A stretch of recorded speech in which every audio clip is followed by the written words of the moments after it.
Hello, welcome everyone to the Spotlight here on Fightful. I'm Jerry Lambert, joined as always by Stephen Jensen. Jensen, how are you?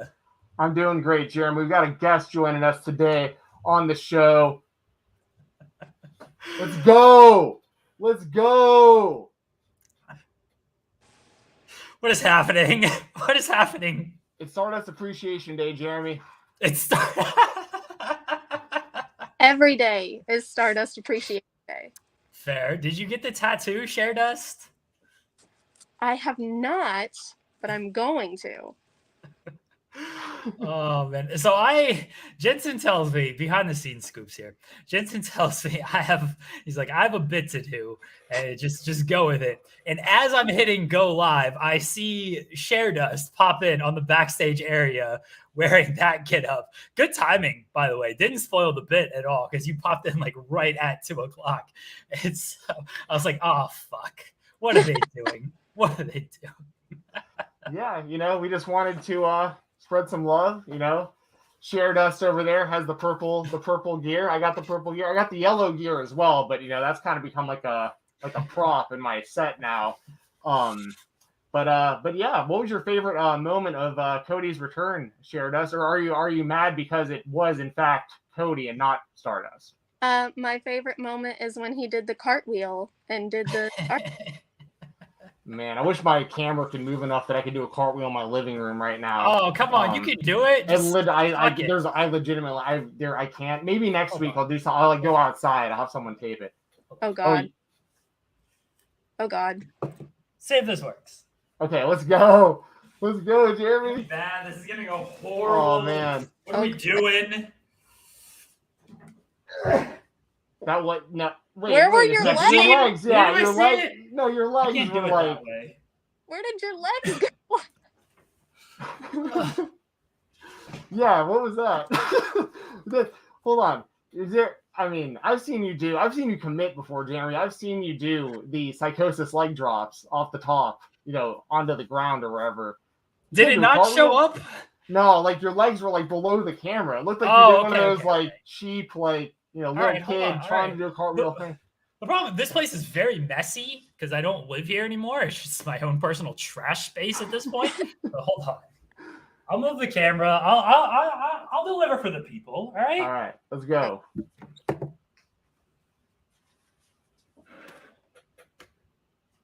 Doing it for the views. I feel like I can be seen a bit more now. Yeah. Yes. Do you have enough space to do a car? Yeah, I think you got enough space. Clear stuff out of the way. Okay. Okay, here we go. Here we go, guys. Oh, that was much better. That was. It had to be better. Given our age and lack of athleticism, I would say that was pretty impressive. That was better than I thought it was going to go. Okay. So. All right. That was better than I could do, but I also am on crutches. So How is your knee? Jon Alba hurt you. Jon Alba did hurt me. Blame him. I'm doing better. I'm in physical therapy now. That's good. That's good. Do you want to review anything, Stardust? No, I'm gonna get blocked by Cody on Twitter from tagging him every day, asking him where Stardust is. He said Stardust isn't coming back. I don't care what he said. He's a no liar. It isn't dead, Jeremy. Look at the screen right now. You think that Stardust is dead? Stardust is very much alive. He is a known liar. I think Brian said that. Truly. Yeah. So he does like to lie, so that's fair. I mean, okay. Well, I just came to be Stardust. Thanks, Stardust. Thank you for joining us. Thank you for doing this bit with me, and yeah, have a good one. Yeah. Bye. Bye, guys. Bye. Thank you. Oh my God. Yeah, I did not know that was happening. I tell you, like, I saw her pop up backstage, like, right as I'm clicking go live. I was like, oh, jeez. Here we go. These dorks with their Stardust. Yes. Had to get off the Stardust bit. I mean, Cody's back, baby. Let's go. WWE Fed, not dead. Fed's back. Pumped up. And here's the thing. You can be a fan of All Elite Wrestling. You can be a fan of Cody Rhodes. You can do the same two simultaneously. It's crazy, y'all. We're living in a world where, like, we're all winning as fans. It is good. I was happy. We're gonna start there. I mean, I think people got it by now. We're gonna start with Cody. But by the way, guys, we have no interview this week. No creators spotlight. It was such a busy week in wrestling. So much to talk about. Stephen Jensen and I for 2 hours. We're gonna hang out and we're gonna talk about all the wrestling for 2 hours. We'll have an interview next week though. So yes, Cody is back in WWE. I think again, 99% of people thought it was happening or were sure it was going to happen. There was still that 1% of I don't know, maybe WWE likes to do this stuff and then not deliver. It did happen. Wrestling has won. Then more than one royal family came out. Tremendous pop, huge pop for Cody. It was good to see him. I've always said this in that he's always felt like a WWE superstar, and I'm sure people listening will understand what that means. It's like he fit in with AEW. He did his thing in AEW. He went all out in AEW. He always felt like he was just a WWE guy, though, with the way he would put together matches, with the way he would do his storylines and everything, compared to a lot of the AEW stuff where there was more of an emphasis on the in-ring. There was more an emphasis on like the elite kind of stuff. And Cody, great wrestler, not quite at that level of like an Omega and the Young Bucks and everything. Nothing wrong with that. He always felt like he belonged with the grandiose, the grandeur of something like WrestleMania. I think he'd tell you that himself. The fucking entrance that he does with the coming out in the middle and everything, like all of this very WWE. Like he is very over the top pro wrestler. And that's why he fits so well in WWE. And I'm glad that he's back in WWE and he can still do this stuff there. I was excited to see him. I was pumped up. Not as pumped up as you, but I was pumped up. I was pumped up because, you know, for the last few months, I've been kind of dreading this happening because I didn't want Cody to go back to the WWE because I had my reservations about, you know, exactly how this was going to go down. And like, if he came out and like lost to Rollins right away or something, like I was like getting kind of worried about it. My worries were alleviated by what I saw over the last weekend with Cody and on Monday. His match with Seth Rollins was my favorite match of WrestleMania. Monday night, he came out and he cut a promo. And what have I been saying, y'all? Whether it was here or with Doug or with Jesse or on other Fightful podcasts, I've been saying it for months. This could be as simple as Cody Rhodes wants to win the WWE Championship because no other Rhodes has ever won it. He can bring it to his dad's grave, say, "Dad, I did it." His dad was so closely linked with the company, the developmental with NXT for all those years. They do the Dusty Classic and all that. Like, and he pretty much confirmed what I was hoping for on Monday. He cut a promo basically saying, I never got to hand my dad the world championship. That was my biggest goal when I got into wrestling. I thought that dream was dead, but it really isn't when you really think about it. Like I can do this for me and I can do this for my family still. And I think it's an incredible story. And the way that they've presented Cody so far, it's fascinating, but it's really exciting at the same time because the way what they've done with him is it's like, yeah, he left WWE when he did in 2016, actually on my birthday, May 22nd, 2016. There's a lot of layers to this stuff, Jeremy. But when he left the company, basically because they didn't see him as a top star and they made it very clear to him, and he had multiple big opportunities taken away from him. He had a WrestleMania match taken away from him the day of years back. He was supposed to win Money in the Bank multiple times, taken away night of. Push and gimmick changes and all this stuff. And he finally said, I've had enough of this. I'm going to prove to you that I am a main event level star. I'm a real star. I can be your next John Cena. And he left WWE. He accomplished everything he accomplished. And now Vince sees him as a legit superstar. And I think he's the most likely person now to potentially beat Roman. I think he just jumped the line over everyone else the WWE has outside of maybe Roman. But I think he might actually beat him because the story is such a good story of him winning that title that Dusty could never win. So I'm super excited for. I mean, I watched all of Raw. I think the rest of the 3 hours was terrible. I have to be honest. But like his stuff is interesting, and I'm very excited for that. His stuff is, excuse me. His stuff is certainly more interesting than anything else going on that show. I don't remember much of that show, but I definitely remember the Cody promo, which was fantastic. And he has breathed some new life into Raw. How long it'll last, I don't know. I hope that, he can stay this way. I have my concerns because they do this a lot where they will kill the momentum of somebody within weeks, sometime within hours. But that promo was so good that it wasn't dead by the end of Raw. I think they will kind of slow burn this Roman stuff because he made his intentions clear, right? He's going after the title. He's going after the belt. And even though it seems like, okay, we'll just go after it. You beat Seth Rollins. What's stopping you? Just do it. I think there will be a couple of roadblocks in there. And so you will slow burn to get to Roman. I think he's going to have to beat a few people. I don't know who that's going to be. I mean, Kevin Owens is probably the only other top heel on Raw. And now he's doing something with Ezekiel, or I'm pretty sure that's his name. Lashley was a top heel, but now he's babyface. You've got Omos, who it seems like they're positioning as a top heel. I do think Lashley should get like some type of title match because he got taken out at Elimination Chamber and never like actually lost the title. I think they got to circle back to that at some point. Whether or not they will, I don't know. Roman, and then on SmackDown, I don't know who has Roman. Roman has on SmackDown to be some type of title, or to be some type of challenger for Roman's title. But I think they'll slow burn Cody. They'll put a couple of roadblocks in his way. I think it was Dangor who pointed out that like July or August, like there's a house show at Madison Square Garden, or SmackDown at Madison Square Garden. And that makes a lot of sense for like Cody to do some type of challenge there. And then maybe he loses that or he wins that by count out, doesn't win the title. Like, it's a great story. And then people are like, oh, well, it's 8 days before SummerSlam. Why do it there? Like, that doesn't have to be the SummerSlam match. Cody and Roman does not have to be the SummerSlam match. Roman could just easily do like, I feel bad for you, kid. Like, you know what? Madison Square Garden, do this. Do this for your dad. See if you can make dad proud. Even though I'm doing whatever at SummerSlam, see if you can make dad proud. And then he wins by count out. And then Cody still has to work his way up. I think you could do something like that. Somebody said Drew is up next for Roman. Yeah, that makes sense for it to be Drew. I kind of forgot he existed because of the program he'd been working going into Mania. But I think they slow burn Cody. I am interested to see where it goes while they do slow burn this, because he made his intentions clear that he wants the title. Yeah.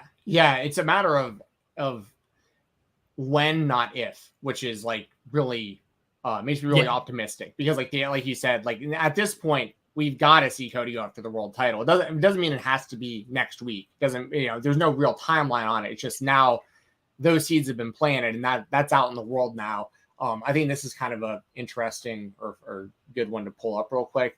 Brock versus Roman will take 10 crossroads for Cody to beat Roman. Haha. I think that's the match where Cody hits a pedigree. I think when he wins the world title, he's going to do it with a pedigree. That's good. Yeah. So, and I love that they're basically crossing over the crossroads stories of AEW and WWE. Because like, if you followed the AEW run, he was teasing that pedigree over and over, and he was using the same exact American Nightmare gimmick with the same entrance and all the pyro and the same music and everything.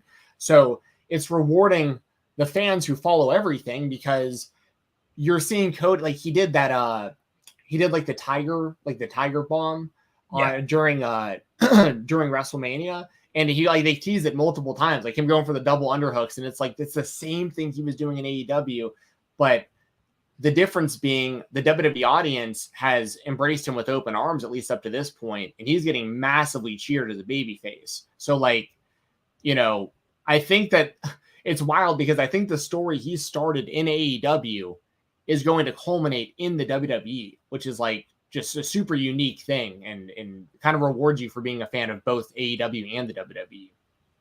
Yeah, for sure. And I like the call. On doing the pedigree to beat Roman. I still might take him 5, but I do like that call if he does that. I'm interested in what Cody is going to do. People have said AJ should be kind of a roadblock match. That's a good one. Edge is obviously there. There's no, like, it feels like there's plenty of fresh matchups for Cody. He wrestled Kevin Owens in the dark match. They never wrestled one-on-one. That was officially their like first one-on-one match. They've been in like multi-man matches, but not one-on-one. I know Sami's on SmackDown, but like, I don't think the brand split matters at this point. But Sami Zayn is somebody they could do. There's no shortage of guys you can work programs with who feel like a fresh contender for him. It's a matter of keeping that stuff fresh, because they have a very long history and a very great ability to make things feel very stale very quickly. So it's a matter of keeping that stuff fresh and keeping him like over and telling the long-term story with all this. Because you can't just beat Cody like too often, if at all. Like you can't just have him going 50-50 with people, week to week on Raw and everything. You can't have him taking meaningless matches or meaningless pins and like tag matches and things like that. Like you got to keep him over. And that's something they will struggle with, is they'll just beat guys for the sake of beating guys. Yeah. But when you think about like kind of potential opponents for him outside of Roman that could kind of build him to the belt without him losing on the way to it and having good matches, and like I think like Kevin Owens was a really good example. I wish that match happened on Raw, like instead of after Raw on Monday, but that's another big sign of confidence. Like Cody beat Owens at Raw after WrestleMania. He's the one who sent the crowd home happy with the promo afterwards. Like they're investing a lot of stock into him right away. And I think there's some good ideas in the chat. Like I think Cody versus Vince McMahon is a possibility at some point. I don't need to see that guy wrestle after what we witnessed. Either do I, but I'm just saying like the story would make sense with him, founding AEW and everything. Cody and Austin Theory. If you want to use Austin Theory as the guinea pig for Vince, like they did with McAfee, that's fine. If you want to do that, but tell it with Austin Theory, please, for the love of God, do not put Vince McMahon back in that ring. Okay, yeah, like don't. That's fair. That's fair. I will say this: people are dunking on Vince for the stunner and how bad he took it. That was a shoot to Vince McMahon.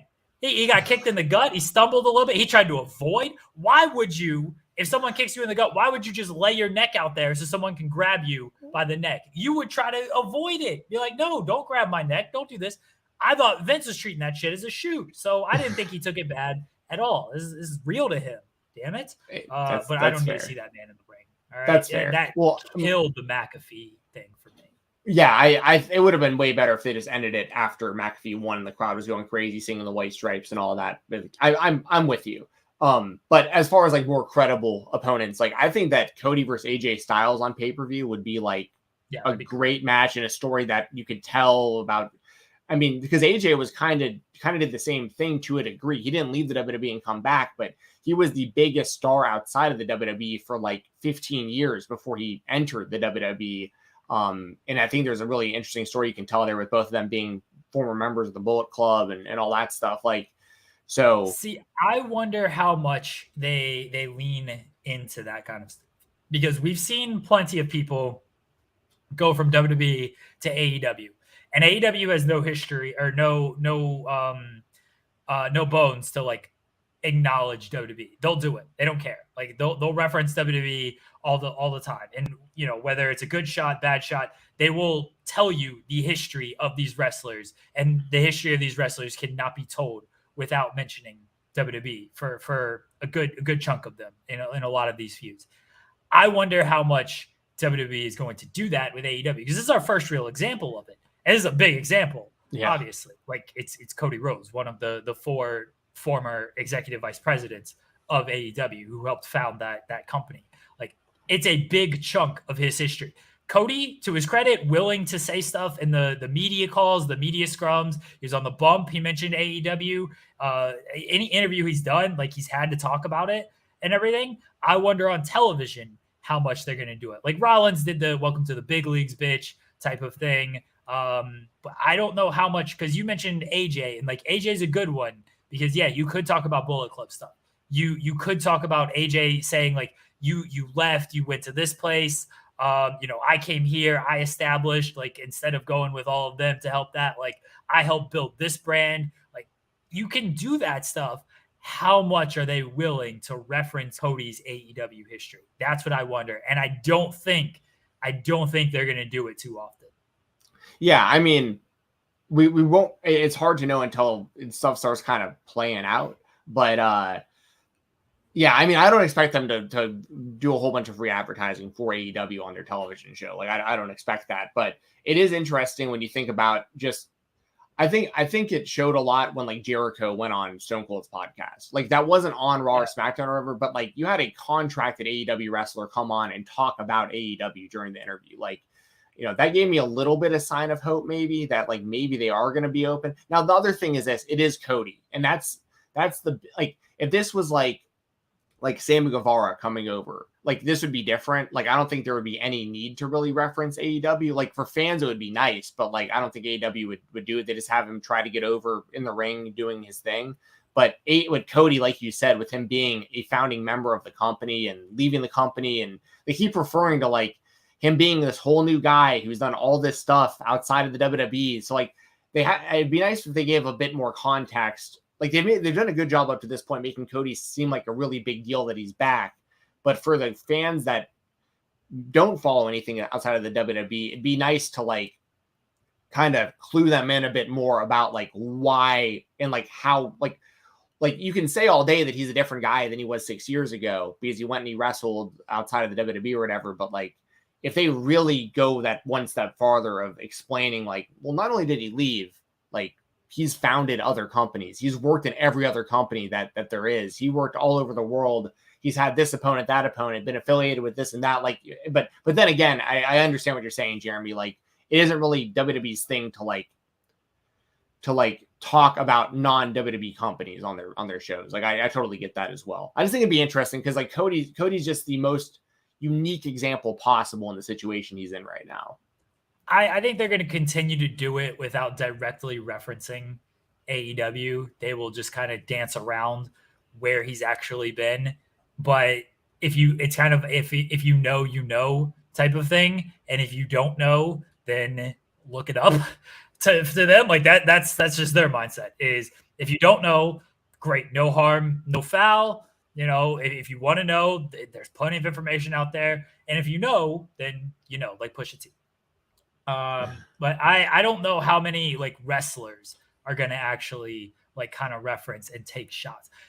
There'll be plenty of opportunities to do so. I think Cody even said it, like you don't have to do it. It's kind of cheap and things like that. I don't think Cody wants to be involved in a bunch of just like cheap shot kind of stuff like that. Again, maybe he's lying. Cody, known liar. So I don't know how often we're going to get it, but there will be. AJ's a big one. Kevin Owens is a big one. I think even Roman is a big one because Roman's not afraid to say that shit. Paul Heyman's not afraid to say that shit. And even Seth, like a lot of these guys, they got the carte blanche here. I think I used that word correctly.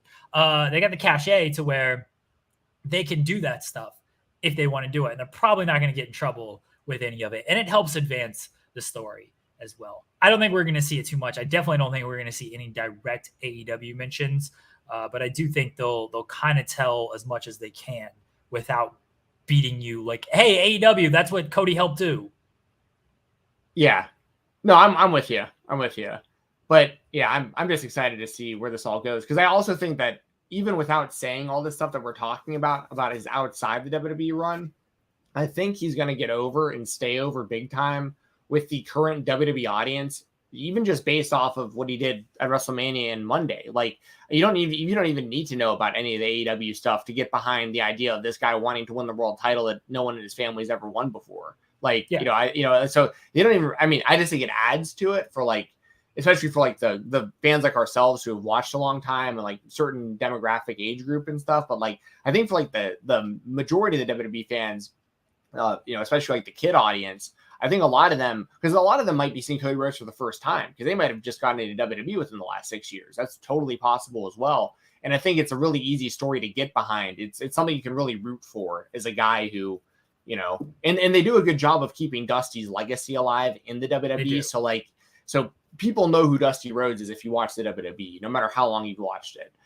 So it's something that you can root for Cody to get that title belt and show his dad, like I did it, What's your best case scenario as the Cody Rhodes fan in the entire world, the biggest Cody Rhodes fan in the entire world? What's your best case scenario for Cody Rhodes? That's a hard one to answer, but I'll say this. It doesn't really matter who he beats, although I think if it was Roman and Roman stayed unbeaten until Cody, it would mean that much more because of how great Roman has been elevating the Universal Championship and now being like the unified champion. I'll say this, and people can call this corny or markish or whatever you want to, but like if Cody Rhodes wins the WWE Championship, it'll be my proudest moment ever as a professional wrestling fan. Like Wow. that's the thing I am looking forward to the most, because this is what I was when we were in the high school wrestling mats in 2004. I'm watching this dude doing this is stuff people don't know. Like over the summers, so Dusty Rhodes ran Turnbuckle Championship Wrestling. Yeah. And he would train wrestlers in our high school wrestling gym over the summer. So we would have like these summer camps, and there would be a ring in the camp. So I was watching Cody doing like moonsaults off the top rope in high school and stuff. And I'm just sitting here thinking, man, it would be the coolest thing ever if this guy wrestled for the WWE one day. Like that, at that point, that was like the goal, was like, man, if I just knew somebody who was on wrestling on TV, that'd be the coolest thing I've ever seen in my life. And then once he got into the WWE and he was there for like 10 years, that dream kind of went from like wanting to see him there to being like, I really want to see him be the champion. And like the Intercontinental title run I thought was great. And him bringing back the old Intercontinental Championship belt and all the tag team stuff he did. He pinned Roman Reigns, by the way, when it was Shield versus the Brotherhood, which people forget. They can run that footage of him pinning Roman years ago. But I had given up after like the Money in the Bank stuff, and so when Sandow won, I had kind of given up the idea of like Cody ever being the WWE champion.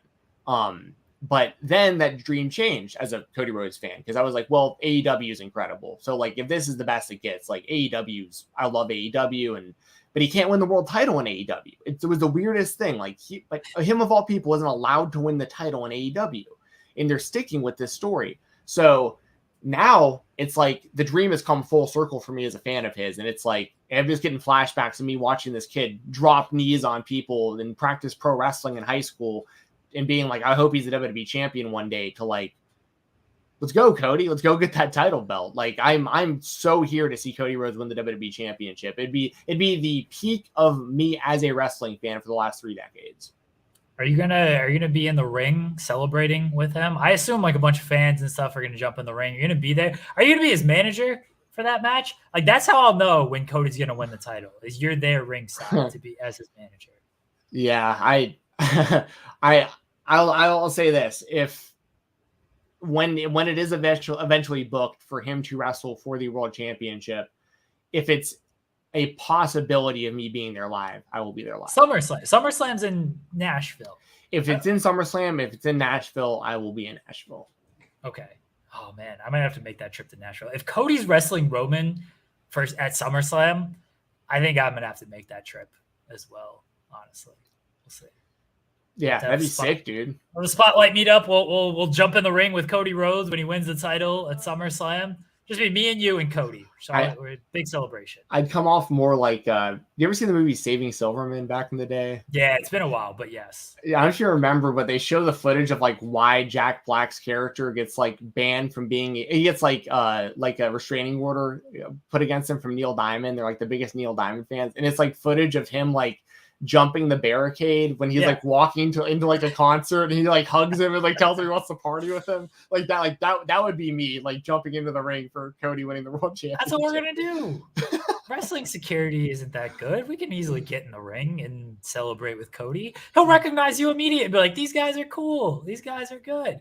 I don't know if he'll recognize me. Probably not. I don't think he knows who I am. I don't know if he recognized me either. There's one thing every time I've seen Cody since high school, there's one thing I say to him. It's like our thing from high school is like our team thing. And he immediately, then he's like, oh yes. Just do that. He meets a trillion people of a week, But yeah, there's certain things I could say to him that he'll put 2 and 2 together. So yeah, just do that, and it'll be good. You'll get in immediately, and just say that I'm with you, and then hopefully by proxy he'll allow me to get in the ring. I got the tattoo drawn on my neck and stuff for him.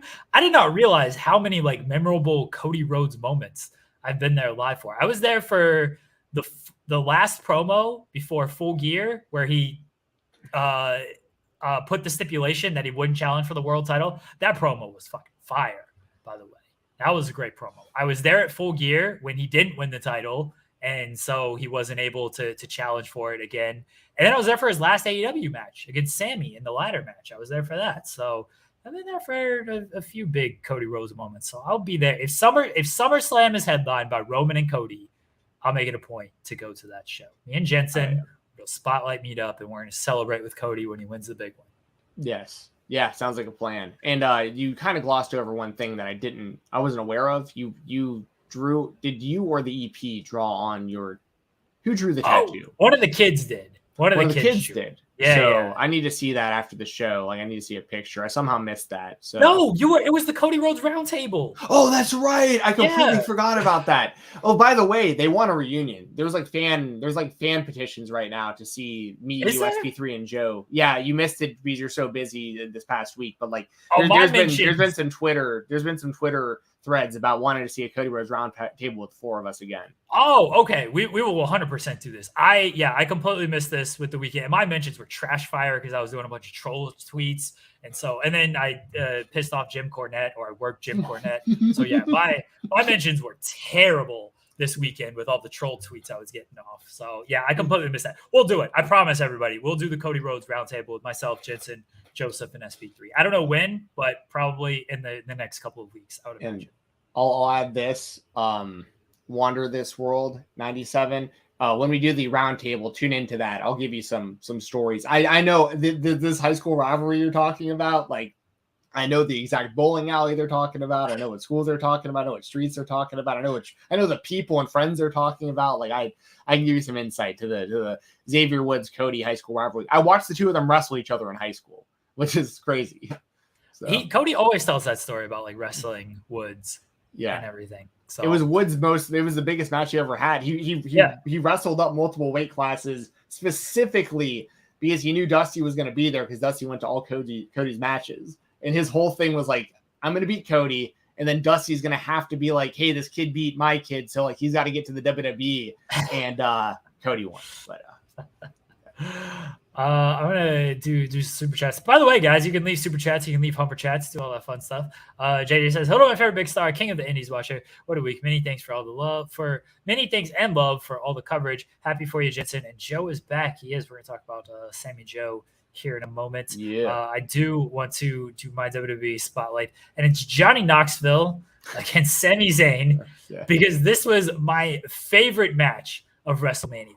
I'm not saying this was the best match of WrestleMania. I think Bianca and Becky was the best match of the weekend. I think Cody and Seth was better than this match. Favorite match? Knoxville and Sami Zayn.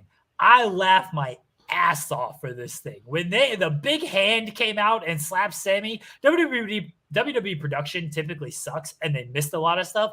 They held that shot perfectly to where I did not see that coming. When they came, I was dying laughing. I just watched Jackass Forever like the previous weekend as well. So I was and not only did we watch Jackass Forever, we went back and like watched Jackass 1, and then we watched bits and pieces from like Jackass 2 and 3. So I was in like full Jackass mode. And when this match came out, it was a Jackass match, and bless Sami Zayn for committing to all this stuff. I absolutely love this match. And there's dorks online, old dorks, young dorks, just complete fucking dorks who thought this match was boring, or maybe not boring, but stupid and silly. Yes, it was. It was stupid and silly and over the top, but it was hilarious. Are you one of the dorks who didn't enjoy this match, Jensen? No. So it was. So let me first of all answer that question. No, I didn't. I thought it was kind of like what it needed to be. It was like watching a real life Looney Tunes episode play out in front of you, like just like wacky stunts. And I swear I called it. I was watching with my brother and our friend, and I was like, I guarantee you Wee Man's under the ring like Hornswoggle. I guarantee it. And of course we got that. Party Boy coming out and all that stuff. I pumped so big for Party Boy. McAfee's commentary during this was so good too. He's like, we're about to see his ass cheeks. yeah, that was funny. But I'll say this, and this has nothing to do with wrestling, so I won't go long on it. But like, I tried watching Jackass Forever the other day, and like, I just couldn't get through it. I was like, this is too weird seeing these guys this old doing this to themselves. Fair. Like, I could like, it's like become more sad than funny to me at this point. Especially, and this sounds really bad, but like, most of them are like sober now, so I'm like, this has got to really be hurting. Like, there's not even like an excuse that they used to have where like they're loaded on drugs and doing this crazy stuff. Like they're like sober old men that like are doing this. And then I saw them try to like. That's what makes it great though, is they're like 50 and they're still like, fuck it, let's go out here and do all these dumb bits just to pop people and entertain everyone. Hey, there's a market for it. There's a market for it. That's fine. The dumb test where they're taking it and it's hitting them in the dick when they get the answers wrong.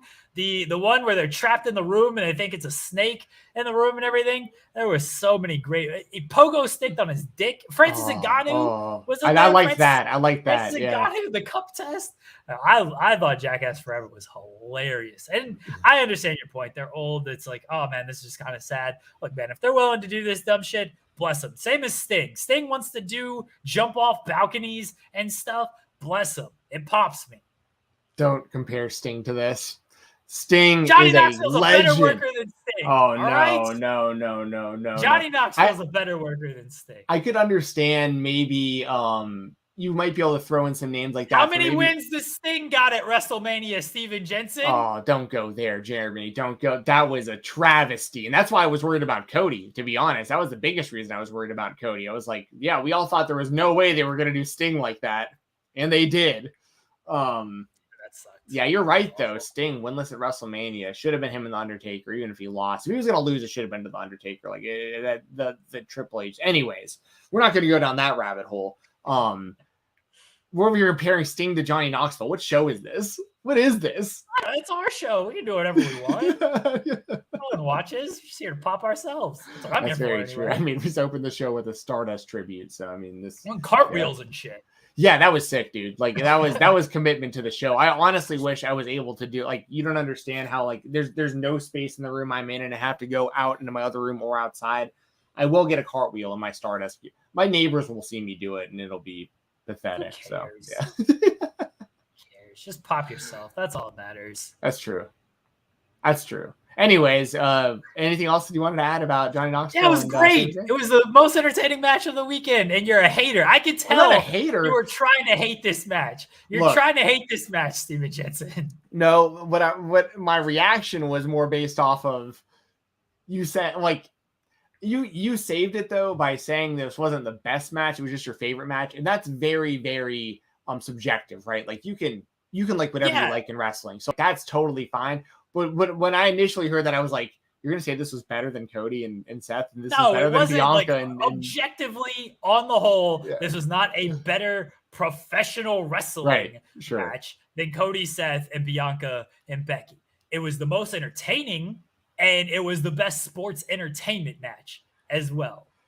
And it was 100% pure sports entertainment. Yes. All right? Yes, that's fair. It was straight up Looney Tunes. Like I said, it was like, I'll rewatch this match 1,000 times before I watch anything else on this show outside of the Seth match and the Becky match.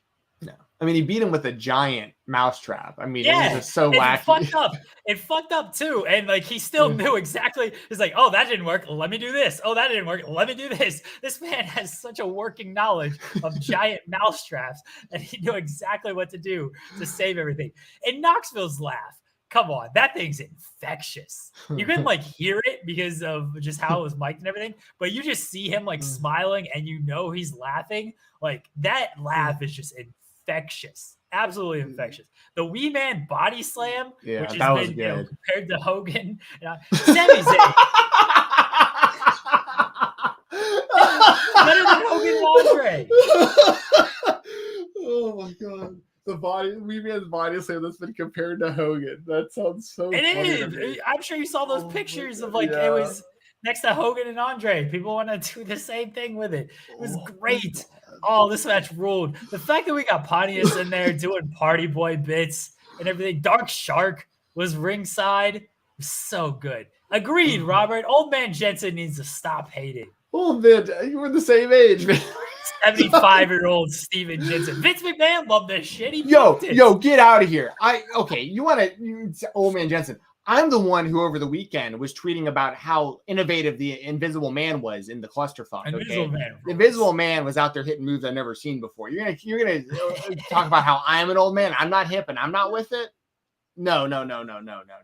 There's a big difference between feeling bad and sad for somebody because they're old and they're still out there holding on to their glory days versus someone like me who appreciates innovation like the Invisible Man, like our proud leader Sean Ross Sapp coming out and doing the clusterfuck. He was screwed by Denise. And hey, Denise, I love you as well. I literally was, as Sean would say, I was cackling in my apartment at like 3 a.m. watching that live. Oh my God, that was great. So no, old man Jensen. No, you can't call me old man Jensen when I'm also an advocate for the Invisible Man. Okay. Jensen's cutting a shoot promo on Robert for calling him old man Jensen. No, Robert, thanks for watching the show, man. I'm just messing around. The conclusion is fuck Sean Ross Sapp, though. My mom thought I was gonna get fired because I tweeted that. She's like, "You tell your boss to fuck off." It's like, yeah. It's like, you still have a job? Yeah. I say it every week on the show. Who cares? He did cut a hell of a promo, though. He really did. And he was grabbing the money out of the people's hands. And the best was the one guy who we put the microphone up to, and he was like, "I'm subscribed on Patreon." It's like, good. It's like, that rules.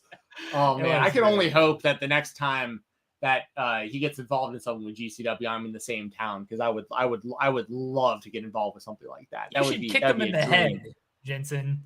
You should 100% just go in there and kick him in the head. Just shoot on him. Hit him with a shoot kick. Me and Sean Ross Sapp versus the American Males in GCW. Let's go. Fuck. When I heard the American Males theme, I was popping so hard. Yes. It was my favorite tag team growing up. I say, dude, I have both of their autographs on my wall. I am a massive fan. And me and Riggs actually do MMA predictions pretty often with each other. Like nowadays, it's like the weirdest small world thing ever. But I actually tweeted today. I saw Bagwell and Riggs talking about something, and I got in their mentions and was like, hey, we got to see the American Males reunite in GCW. And Bagwell and Riggs both said they were down and they want to do it against Janela and a partner of his choosing.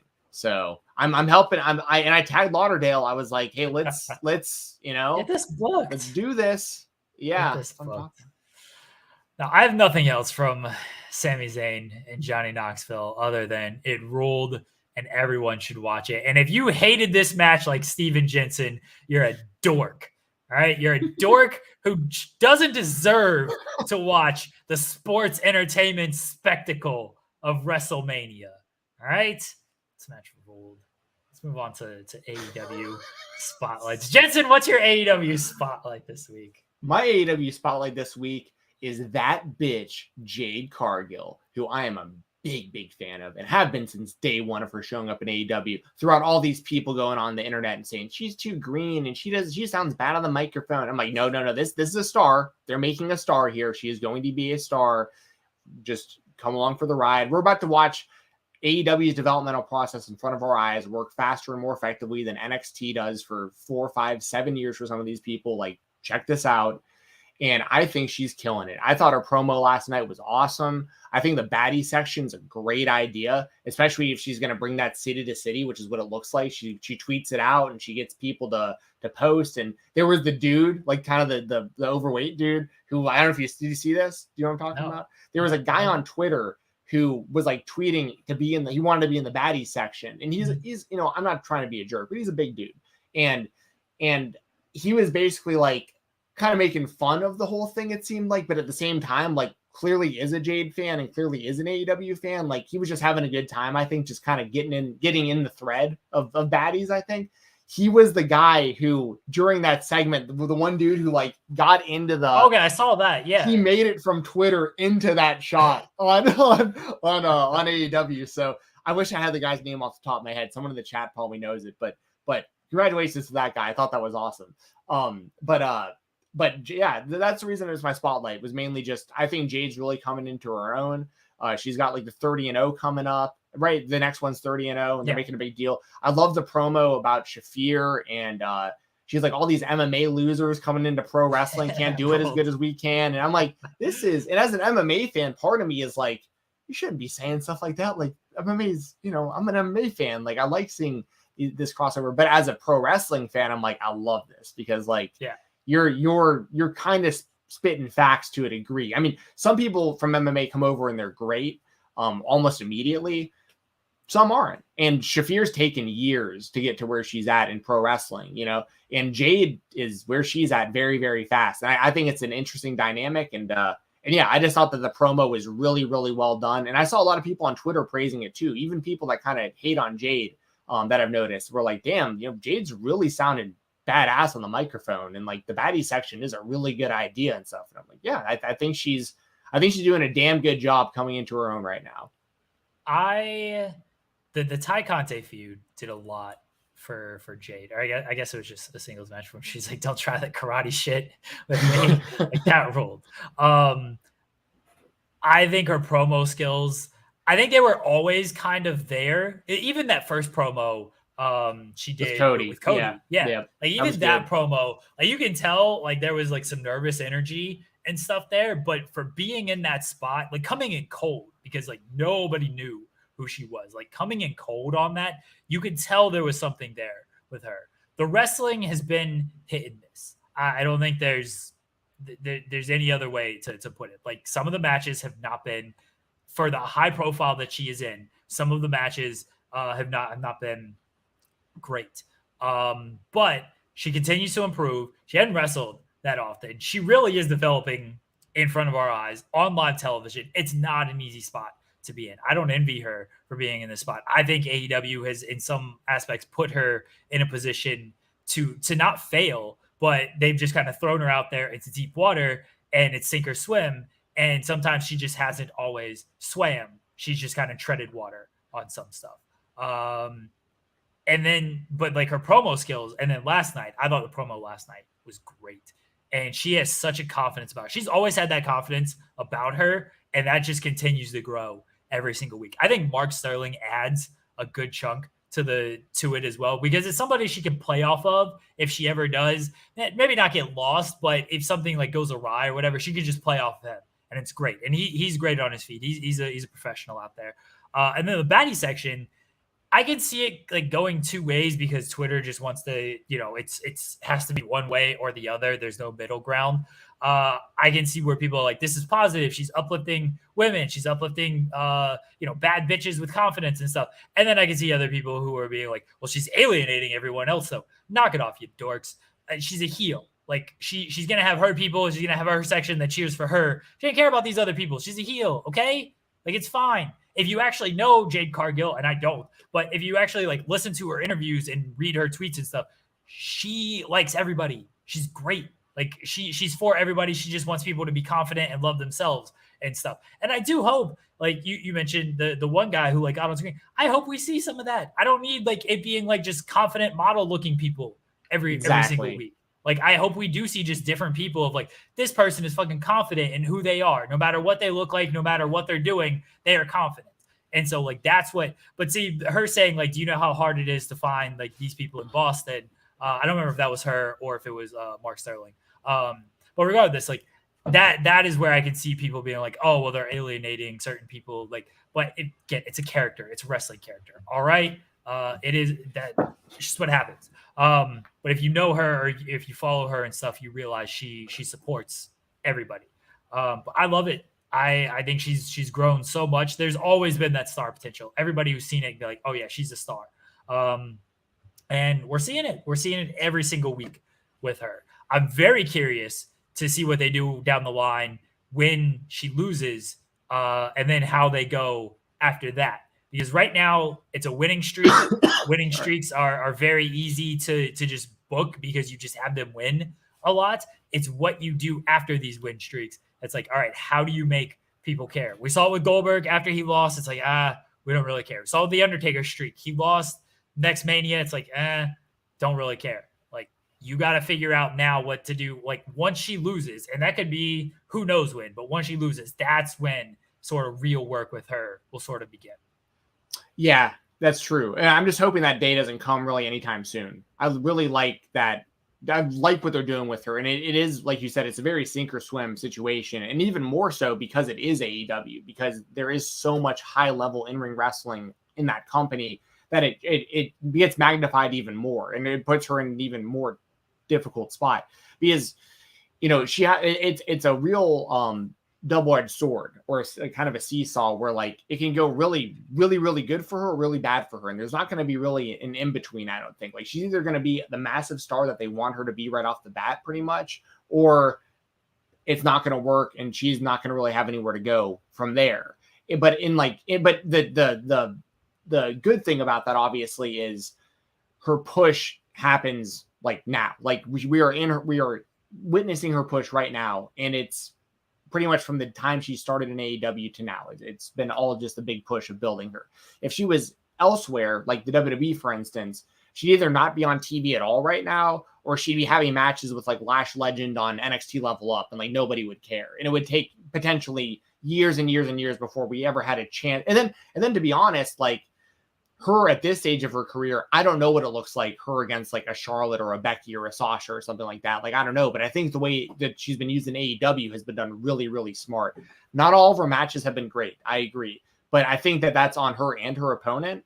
But at the same time, it's been pretty proven that when she has a quality, like a really high quality opponent, the match seems to be more high quality. Like they're able to like, it's a lot easier, I think, for her to have like a really good match against like a Ty Conti, for instance, versus like somebody who isn't quite as good as Ty Conti is. I think in some aspects, but that Ruby Soho match was rough. I agree. Yeah, good call. Ruby Soho is great, and so I'm not saying that that's all on Jade. I'm not saying it's all on Ruby, but she's had some rough matches with people who probably she should have maybe had a little bit better matches with. But she's very new at this. All right. And she clearly has a commitment to it. And that's one of the things that matters a lot as well, is like, okay, if you're new to this, but you don't have the commitment and you're rough, that's one thing. She clearly has a commitment to it. She's only going to get better. We've seen the improvements of it. And she's allowed a bad match.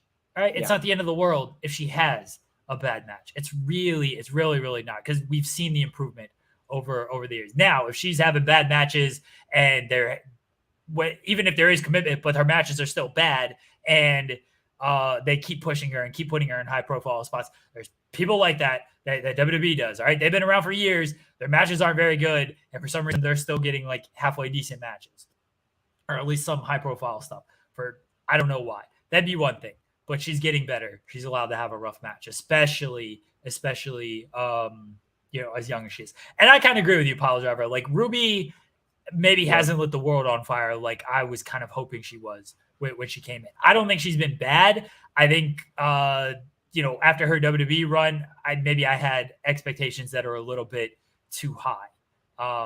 And that just is what it is. I think that's fair, by the way, because I feel the same way. So. Yeah, and that's why I said I don't want to blame Jade fully for that match. I don't want to blame Ruby for that match.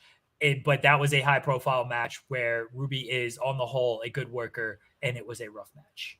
Yeah, I think that's very fair. But I do think that, years from now, maybe 3-4 years or whatever from now, like I think that Jade, if she just continues this progression, if she can even be like just a little bit above average in the ring, that's all she's going to need to be like a big star. As long, she doesn't have to be like a Serena Deeb in the ring, like, because her presence and just everything about her and her look and just how she just really comes off like a star. She really does. And like her and Charlotte would be like massive money if she continues to because she's tailor-made for the WWE. Like, I think that she's going to do great things in AEW, and I hope she stays in AEW because I'm a fan of AEW.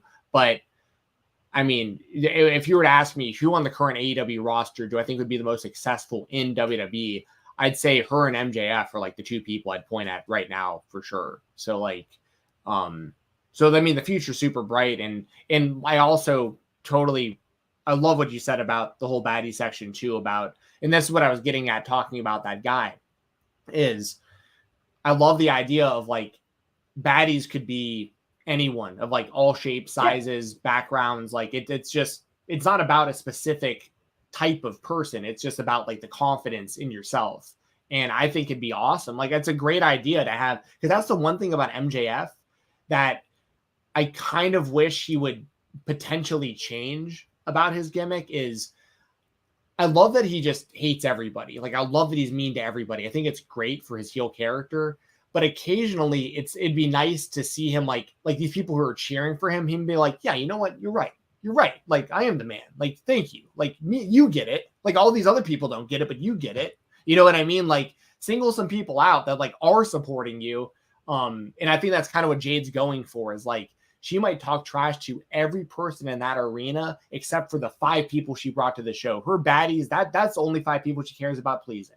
And that's kind of what you were getting at. And I think that's a really cool concept. It's a unique idea that I think could work. I'm interested to see where they go with it. I'm assuming she's beating Marina Shafir.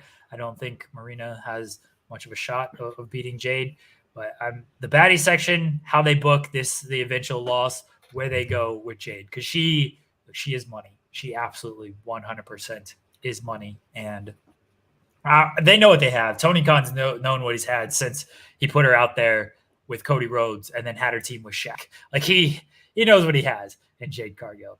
My AEW spotlight, Stephen Jensen, is Cody Rhodes leaving AEW. I don't feel like we've discussed Cody Rhodes enough and the impact that is felt. Cody Rhodes left, and so now they got to bring in more WWE guys. Here comes Samoa Joe. Here comes Sami Joe coming in.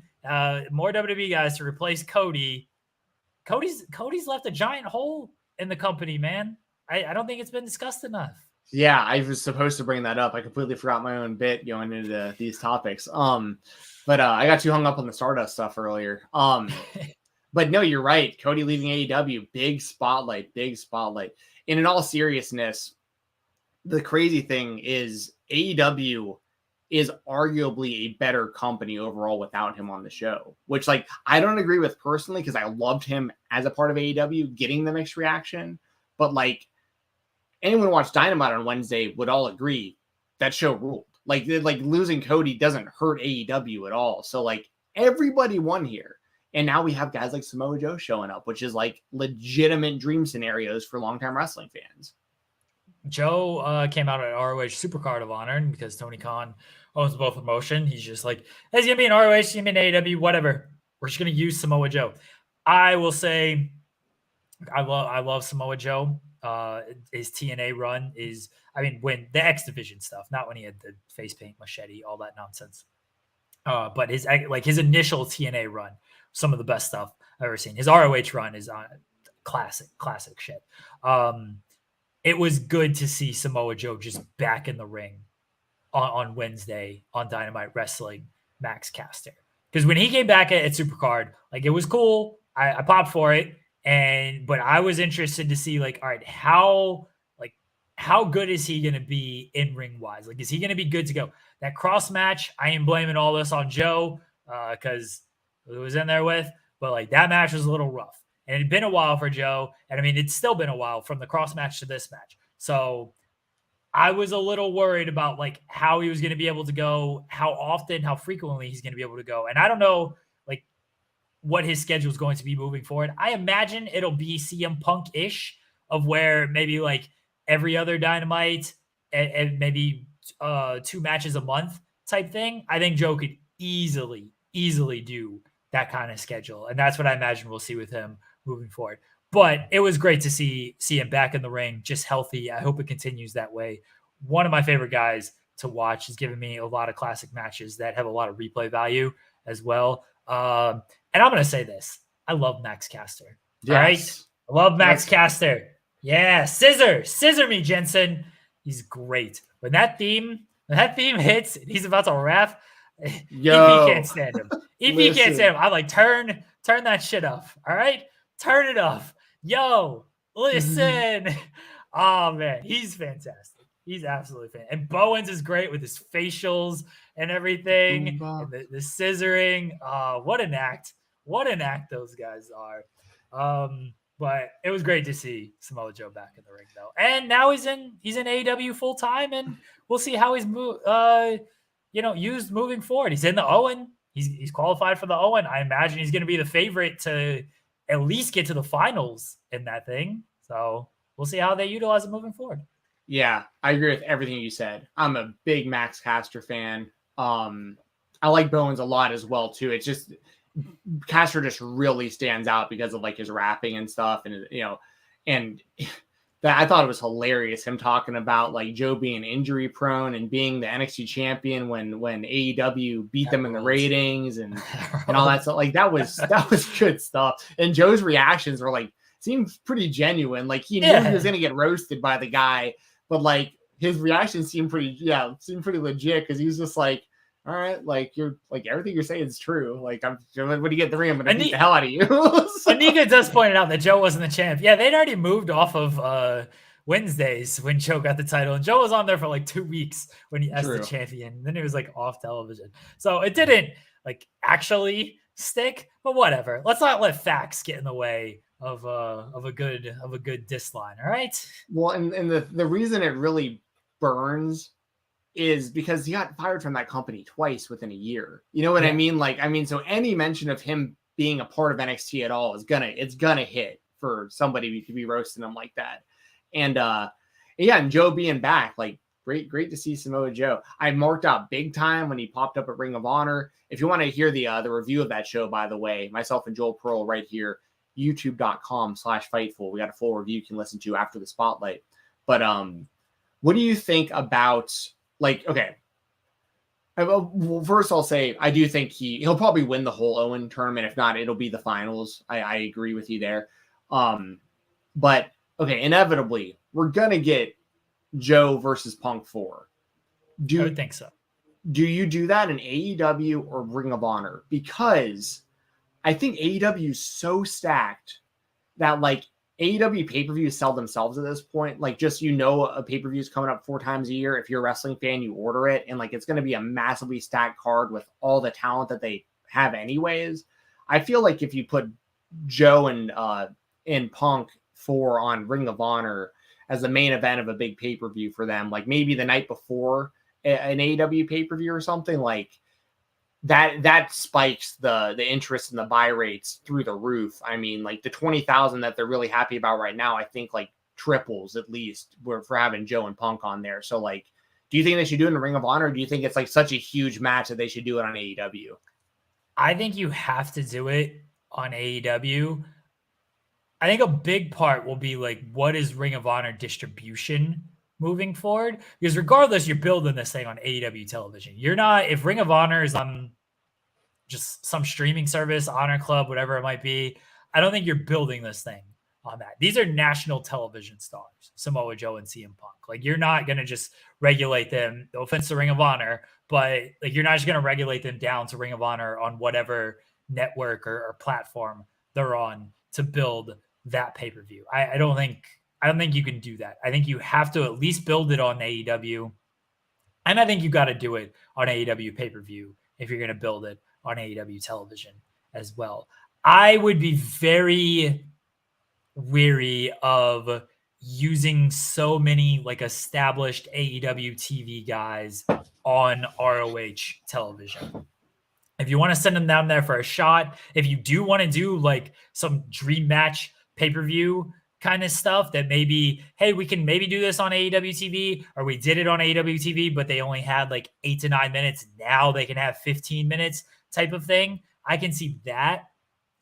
I would not like cross promote I'd cross promote. I would not send but so many guys over to ROH television and have them do stuff there. And I mean, they're already doing it. We're going to talk about Wheeler Yuta here in a second. Like, they're already doing, but I think Yuta is a good example of a guy it works for. I would be worried about doing this with like Joe, Punk, Danielson, like your top guy, Omega, the Bucks. Like, even though these guys are ROH, not so much Omega, but everybody else, like they made their name like in ROH and everything. I would be worried about just like constantly putting them on whatever ROH is going to be. I would use that program. There's enough talent, right? Like, their roster is completely stacked right now, and you got to cycle guys in and out of this roster. Like, a guy like Tony Nese, who could barely be on television at this point. Jay Lethal, who I don't really think has a great spot on AEW television, but makes sense on ROH television. Moriarty is another guy. I think he does have a spot on AEW TV at some point, but there's just so much talent on AEW that he doesn't have a spot right now. Those are the guys you got to use on ROH, and keep your national TV stars on national TV. Yeah, no, I agree with all of that. I was thinking more along the lines of what you said about like the big match, like a big dream match type stuff. Because like the thing with Joe and Punk that makes it unique is their first 3 matches were all in Ring of Honor. So like to have the 4th one in Ring of Honor also just like makes a lot of sense, and it would boost like the brand itself. But I'm also I mean, I'm obviously all for them doing on an AEW as well. I just want to see the match. But I agree. I totally agree that like I think Ring of Honor should really establish more people as being Ring of Honor wrestlers, and then AEW kind of having their AEW wrestlers. And there's going to be some crossover, of course, like FTR being the Ring of Honor tag champions. Like they're not going to just stop showing up in AEW, I'm sure. Like I don't know why they would. But no, I'm with you. They got to figure the right way of balancing this whole thing with both companies. But yeah, I just thought it was an interesting thing to think about, like Joe and Punk happening, because I think it'll for sure happen. It's just like they have two options now that both make sense. So I'm very curious to see what they do with Samoa Joe as far as whatever story they're going to tell with him, because here comes another guy like Danielson, like Punk, to where he's a ready-made guy who their audience loves, who could walk into the title picture, but I don't foresee him just like completely walking into the title picture, because I don't think Danielson was meant to get the title matches when he was. I think Moxley going into rehab kind of changed course for them on that. And obviously Punk, he stayed away from the title picture until it seems like upcoming. I wonder where Joe, like how they're going to book him. It seems like I think he's going to the finals at the very least of the Owen. I don't know if you earn a title shot off of that. I know you win the tournament, you get a cup and everything, get a trophy. I don't know if like you earn a title shot off of that. I'm interested in the stories they actually tell with Joe, because it took them a while to start telling stories with Punk. It was just happy-go-lucky Punk. He's back. Let me wrestle a bunch of matches. And now, like, what kind of story are they going to actually tell with Samoa Joe? Because there's a lot there. There's the Danielson stuff. There's the stuff there is the Danielson stuff. And to that point, Blackpool Combat Club, easy tie-in with Danielson, Regal, and Moxley. There's obviously the Punk stuff there as well. There could just be, Joe said it at the press conference, like, I'm here to smash dudes. I'm here to win titles. That could be the story as well, as he just wants to go right after the title type of thing. That's similar to what Danielson said when he signed with the company. He's like, Punk can be their friends. I'm here to kick heads in and go after titles and stuff. Yeah, I was going to say that as well about the Blackpool Combat Club. I think that Joe would fit in great with that. And I wish I remember who I saw said it, and I don't want to give miscredit whoever I saw put this up on Twitter, but they had put up an interesting idea about eventually like the Blackpool Combat Club splitting and like Mox leading a team of like CZW alum versus Danielson's ROH alum. Like that would be like a really interesting like war between like the old school like deathmatch wrestlers versus the old school pure wrestlers, which we kind of got the CZW versus Ring of Honor feud, 20 years ago. But I think like initially that is what I would do. I would have him aligned with Regal, Danielson, and Moxley, because it makes all the sense in the world. Like he has the history with those guys.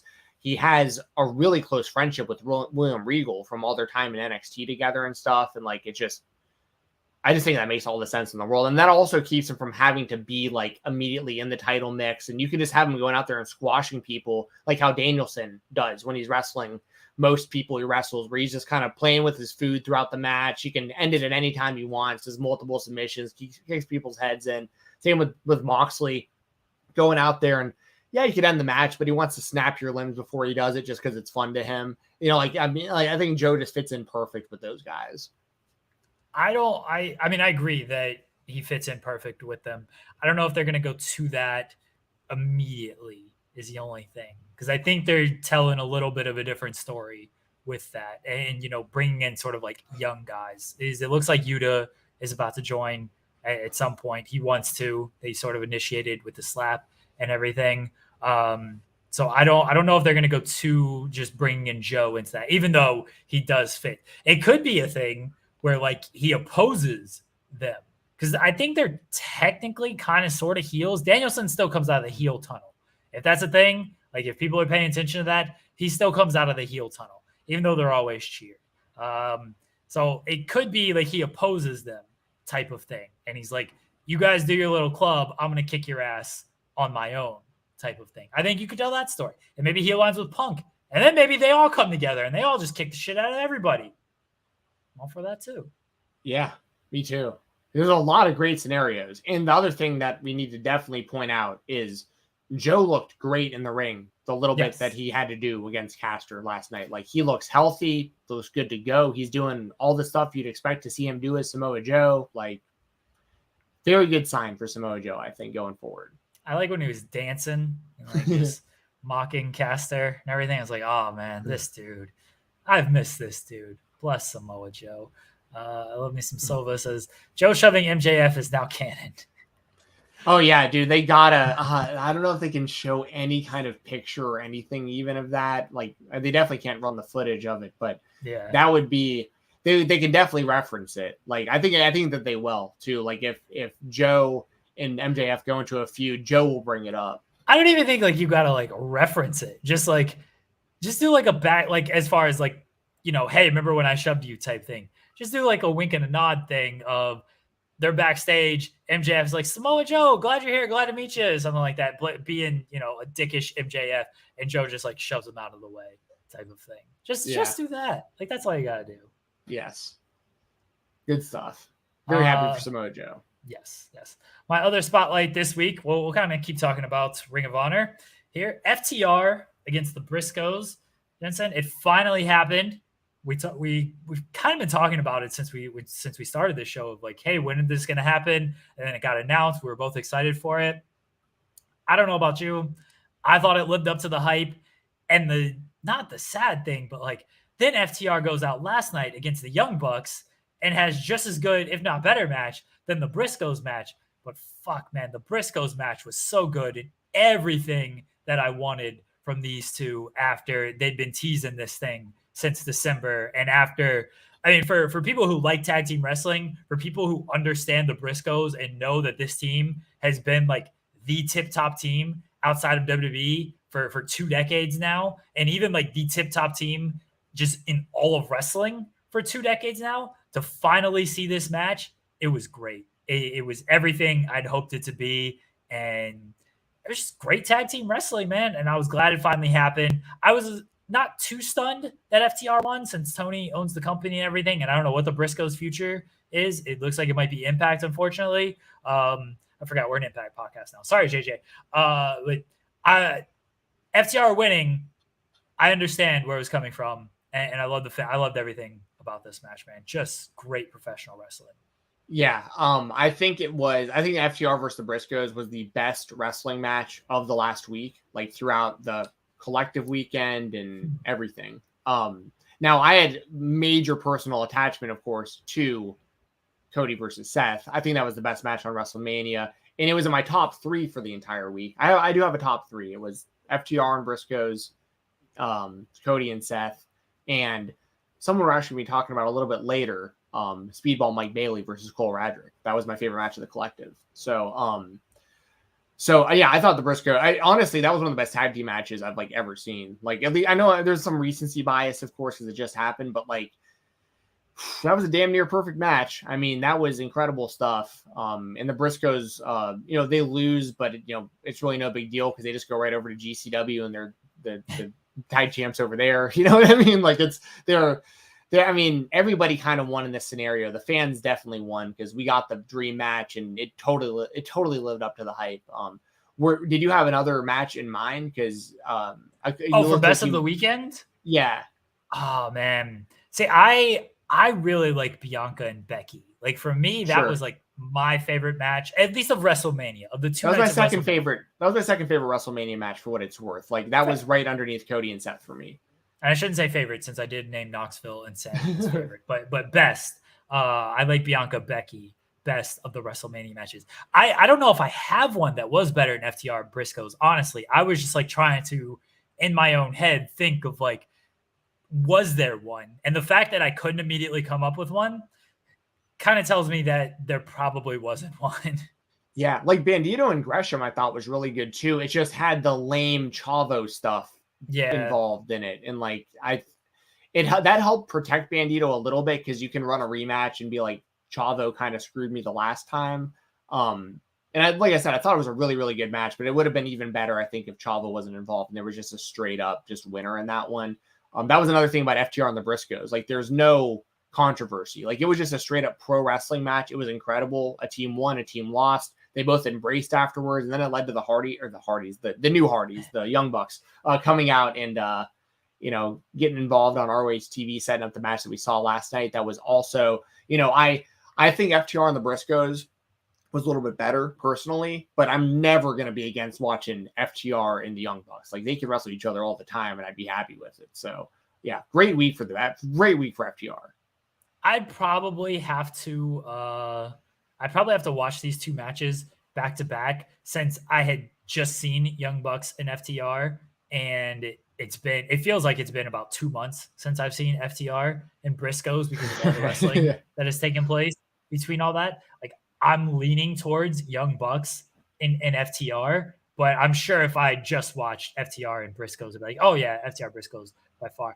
I did, like, during the FTR Briscoes match, I was worried about like the when they were down on the outside and like there was that delay of everything. They did this with Hangman and Danielson as well, where it's like they kind of like they stopped the count, and instead of like any type of count out type of things, they're just like down, and it's like, oh man, like it kind of halts things a little bit, but then they pick it right back up, and it plays into the match so well of like, oh man, these men are just like going out there busting their ass, doing everything they can, and like they're exhausted and they're down, but like they're just going to keep fighting. But sometimes that stuff will annoy me. In this case, it did, just like it did with like Danielson and Hangman earlier this year. So I thought FTR Briscoes was damn near perfect. I'm bad with star ratings. I'm a thumbs up, thumbs down type of person. Very easy thumbs up for this match. I'm glad we got it. I'm glad it lived up to the hype.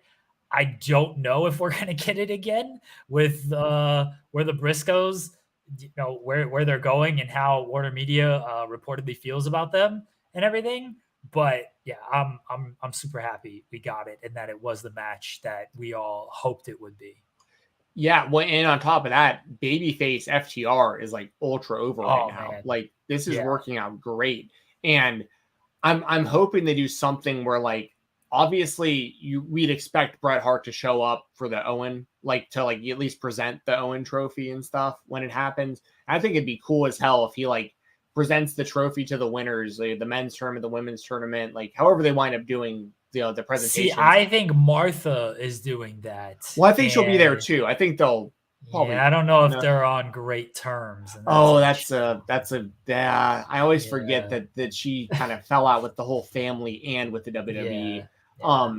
Now that said, where I was kind of going with this was, I think, Owen tournament aside, I think that the FTR is working great as big time baby faces right now, and it's going to get even bigger if Bret Hart becomes their manager, because I really feel like the seeds have been planted for that. And like, if he comes back as like their full-time manager, I think that just puts this whole thing even more over the top. And like, FTR has an opportunity to be something. I mean, they're already a very, very special team. One of the best tag teams of the last decade, but this puts them in a new territory. If like they're on the roll that they're on, and they continue this momentum, and also they have Bret Hart by their side, like that would be massive. I think people forgot how good, not people who pay attention, but if you're just kind of watching WWE stuff and you just watch their what they were doing in WWE with like the comedy nonsense and the fact that they just weren't allowed to wrestle like sort of tag team wrestling, how they portray it and how it honestly kind of should be portrayed and everything, you forget just how good these guys are. And I think this is what happens a lot with New Day and Usos, because I think both of these teams are fantastic, and they're often left off of, if you're not just like a full-on WWE fan, I think you leave off like the Usos and New Day of a lot of this tag team stuff, because you're just like, oh yeah, Bucks, FTR, Briscoes, Lucha Brothers, teams like that. It's like New Day and Usos are really fucking good. They're good in a system that handcuffs them, and if you put them outside of that system, they'd be even better. And I think that's what happened to FTR. Is like NXT, they were having great matches with DIY and American Alpha. They go up to the main roster. Like they do good stuff with New Day and Usos. It probably could have been better, but now they're back and wrestling the Young Bucks and all the great tag teams in AEW. And it's like, oh yeah, this team's really good. And as baby faces, like they're great, because somebody in the chat mentioned, like, I didn't expect them to be this great as baby faces. What works for them is that it's just they're passionate is why they're baby faces, right? Like Authentic. they really don't do anything. They're sort of like disaligned with MJF, but like they're saying all the same stuff that they kind of were as heels of, like, we love tag team wrestling, like we were built for this, like this is our passion, like this is what bonded us together. They're saying the same stuff. It's just kind of who they're aligned with now, which is not Tully, which is kind of getting away from MJF, and just who they're feuding with, which is now the Bucks who are heels and the Billy Gunn and everything. But Dax was just wrestling CM Punk, who's a babyface, just a couple of weeks ago. And so you would think in that match, Dax is the heel. It's the same FTR. They do wrestle it a little bit different because you wrestle as a babyface tag team different than a heel tag team. But like they haven't switched up that much. And it does not shock me at all that as a team, they're great babyfaces because they study so much tag team wrestling and love tag team wrestling. Like, I mean, they love Rock and Roll Express. That's the ultimate babyface tag team, right? Like they watch plenty of Rock and Roll Express matches to know, like, okay, here's how you do tag team wrestling as a babyface team. So it doesn't shock me at all that they are a great babyface tag team. Yeah, get that hot tag to Ricky Morton and go from there. You mentioned one of my favorite tag team matches ever just then too. Like, if y'all haven't seen it, watch FTR versus American Alpha from NXT. Like, that was an incredible tag team match. I wish American Alpha was still a team. I'm terrible about Jason Jordan with his injuries and stuff, but like him and Gable were such a good tag team. And someone said, where was it? Yeah, JJ mentioned Beer Money. I say it every time I see Robert Roode on WWE TV. Why can't Beer Money just reunite? Bring in James Storm. I know he had that quick chance in NXT, and I know he's supposed to come back pre-pandemic, but like, come on, dude. I mean, he's so lost in the mix. Like, he's just kind of cheerleading for Dolph Ziggler being the NXT champion right now. Like, give him something better to do. I was always a Robert Roode fan. He took him forever to get to the company. Anyways, FTR killing it. Absolutely killing it. Can't wait to see what they do next. They are can't miss wrestling right now, in my opinion. Like, if you consider yourself a fan of professional wrestling, you seek out FTR matches.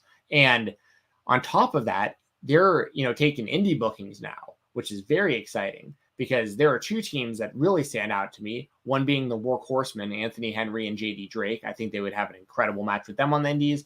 And I also want to see them against Balance is Forever, Kevin Koo and Dominic Garrini. I think that those are two dream matches for me on the indies right now. And I can only imagine how sick it would be to see FTR doing stuff on like GCW or doing stuff on IWTV. I mean, like there's a lot of really cool matches they can have outside of AEW right now too. So like, I think we're in for some really special stuff from FTR, and we're already getting a lot of really special stuff. It's been awesome. I completely agree. And they're great, man. They're absolutely great. That's all I can say about it. They're really fucking good. All right. Yes. Go watch FTR Briscoes. Go watch FTR Young Bucks. Appreciate these guys while they're here and they're doing this shit. Jensen, what's your other spotlight for this week? My other spotlight this week is Cody Rhodes is not going to be booking Ring of Honor, it turns out. How disappointed were you when Tony Khan's hyping up this big announcement for Ring of Honor and like, you want to stay until the end? And it was just Samoa Joe and not Cody Rhodes coming out to announce that he is actually the one running Ring of Honor. I know it was only the best ROH champion of all time, Samoa Joe, coming back to the company instead of Cody.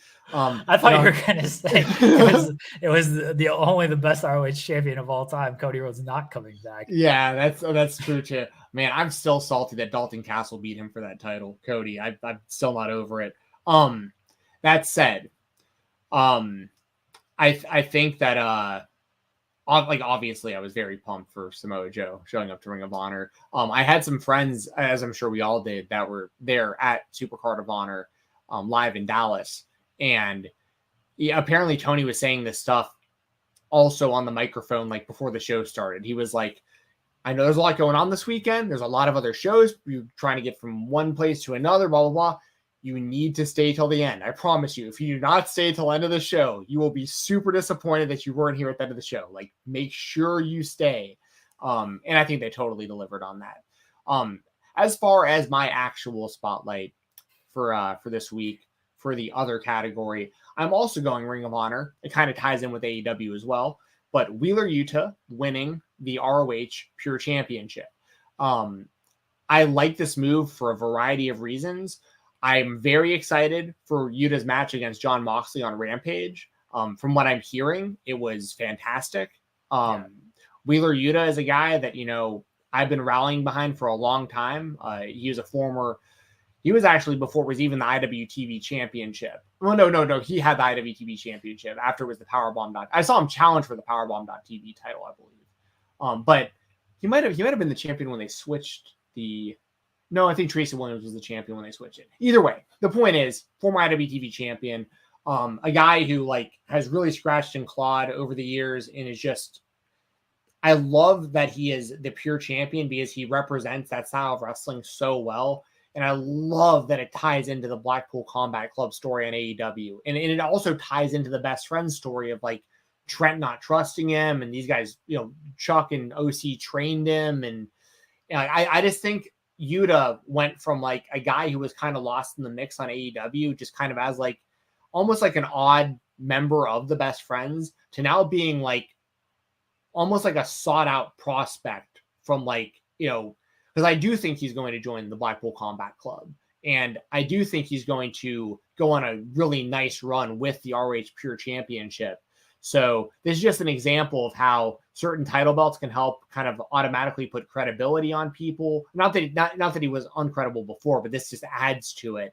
And now that adds to the credibility from the perspective of the Combat Club and best friends and stuff, because now the Combat Club's looking at him going, we passed on him before. We got our eyes on him, but he just won the ROH Pure Championship.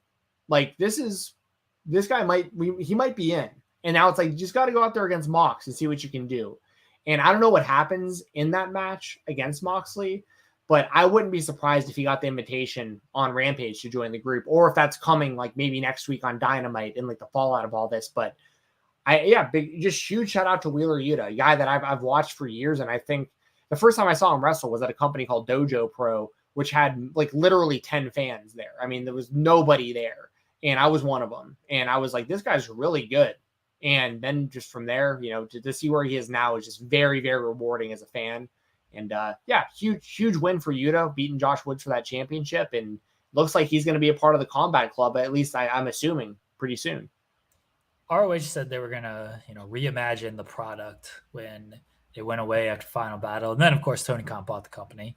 And whatever reimagining plans they had were kind of scrapped. Tony Khan just decided, I'm going to reimagine everything you did at Final Battle. The Briscoes won the titles. We're going to put the titles on FTR. Rhett Titus, television champion. Here's Minoru Suzuki winning this title. Josh Woods, who I think they like Josh Woods. He's wrestled on Dark, but it's nope, we're going to put it on Wheeler Yuta. Now, Jonathan Gresham, they clearly do it seems like he's got plans for Gresham to still carry the ROH banner. And that seems like that's what Gresham wants to do. It's we're just going to do whatever happened in Final Battle. We're going to do our own thing now. And Yuta, I think, is a great example of a guy who can do AEW, who can do ROH stuff. Because I don't know where he fits in AEW as far as wrestling every single week. It does seem like he's going Blackpool Combat Club. Are they going to want to have these Wheeler Yuta TV matches where he shouldn't be losing to a lot of guys? But there's only so many guys I think they want Yuta to beat. So he's a guy that can go out there and lose to Danielson and Moxley, no problem.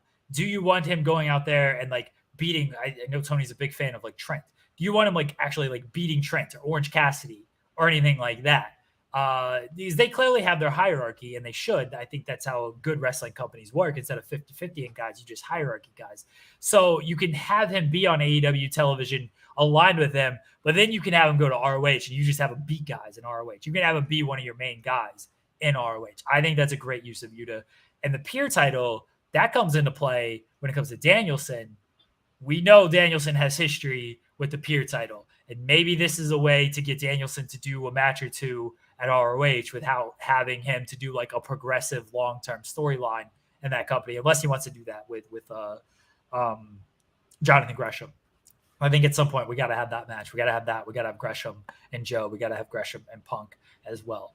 But I love the decision to put the belts on Yuta. And he's a guy that didn't make a whole lot of sense in Best Friends for me. I get it with the training and everything. But when you just look at like the aesthetic and the dynamic between all of them, it never really like worked. It just never worked for me. He felt much different than them as far as like their presentation. He feels much more in line with Blackpool Combat Club. Yes, and Scott, I can't remember how much of this has played out on AEW TV versus on Being the Elite, but they definitely have been telling the story for a while that Trent, like when Trent was injured, like he never signed off on Yuta joining the group. Like he's never liked the fact that Yuta came in to essentially replace him while he was injured. And Yuta has been like, just kind of like taking it up to this point because he wanted, to stay friends with the best friends and stuff. But now he's shown like, I want to join the Blackpool Combat Club. And now it's causing even more problems with the best friends and him and stuff. So that has been a big part of it, is like Trent rejecting him and not wanting him to be a part of the group to begin with. It will be interesting when they start wrestling each other though, because like, I think Trent, if he can avoid injuries, which unfortunately he's had some really bad injuries, throughout his career, especially recently, like that took him off TV for a long chunks of time. But I think Trent could be a big time heel as a singles guy for AEW. He's really, really good in the ring, and he looks like an athlete. I mean, that guy is really put together. And I think that he's almost being underutilized in the best friends. Now, that said, I'm a big Chuck Taylor fan. Even once again, people call me Old Man Jensen in the chat. I'm over here. I know how many times I've seen matches where Chuck Taylor has thrown invisible grenades at people and stuck his thumb in people's butts in slow motion. Okay. Like I like how you were defending this old man. One person called you this, by the way. And I don't know if he was ribbing you on it. And then I just went with it because it pops me. So that's it. Well, he said it multiple times since then, but yes. Well, now it's pissed you off. So now he's just gonna keep going after. Well, it hasn't really pissed me off, but I think it's I'm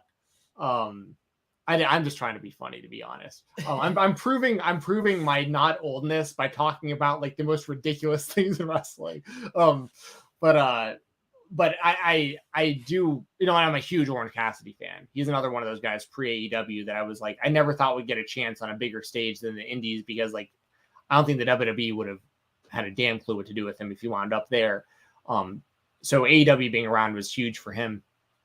That said, I'm just interested to see where this whole thing goes with Yuta. I think he does join the Combat Club, and I do think that Trent is going to break away from the best friends. And Orange Cassidy has not said or done anything when it comes to all this. Every time you see him in these segments, he's just like zonked out, like just watching it happen. Like he's not like giving a side at all up to this point. And Robert saying he was just kidding. I know you were just kidding, dude. I'm just kidding also. Like Jeremy's making it out to be way more serious than it is.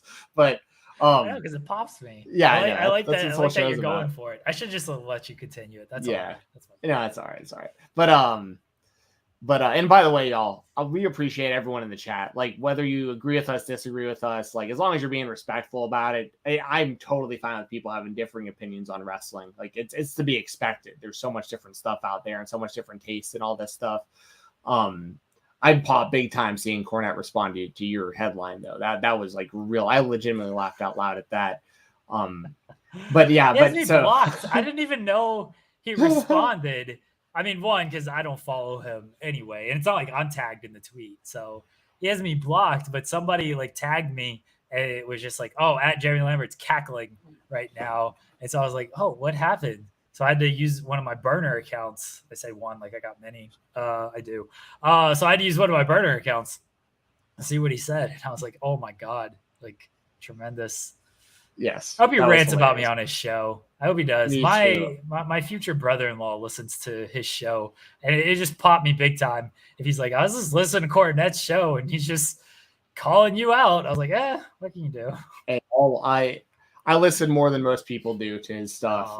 So I will hear. Listen, I actually disagree with the majority of what he says, but I'm okay with people out there having different opinions than me. Like he just, what he likes in wrestling is different than what I like, but I'm interested to hear his opinion because he's been in the business for so long and been part of such successful stuff. If he just would stay out of his own way, man, he could be such a big help to the wrestling business if he could just stay out of his own way, but he can't. JJ has volunteered himself to listen to Cornette's show whenever his Raw review. I don't know how his show works. All right, I don't know if he like reviews Raw, if he just like talks about shit. I have no idea how this man's show works. But JJ has volunteered to listen to see if Cornette takes shots at me or Fightful. And if he does, I'll just laugh. Wasn't it one of Conrad's shows where they like read out one of JJ's tweets or something? They're like, JJ, head of the distraction, whatever that is. I think it was like Jeff Jarrett's podcast or something. Yeah, I remember that happening on like I remember watching the show live or when it aired or whatever and being like, wait a second, what the hell? Like, that's awesome. Yeah, JJ's always doing good PR work. That's why he's head of PR. Absolutely. So yeah, anything else about Yuta that you got? I mean, I think we're just both excited to see what he does going forward. Like it's interesting, and he's a great wrestler. Run him and Daniel Garcia for 3 hours on an ROH pay-per-view. All right. Yeah, well, I saw him and Garcia go for an hour. Was it him and Garcia or him and Moriarty? It was him and Garcia. It was him and Garcia. Yeah, that was the hour-long draw. Yeah. For the IWTV title at IWTV 100. Fantastic match. Yeah, run them for 3 hours. All right, let's move to the Indies spotlight. Stephen Jensen, big week in wrestling overall. Big weekend, honestly, the biggest weekend in wrestling. There's about 8 million shows going on, and I'm pretty sure Speedball Mike Bailey competed on 8,000,001 shows.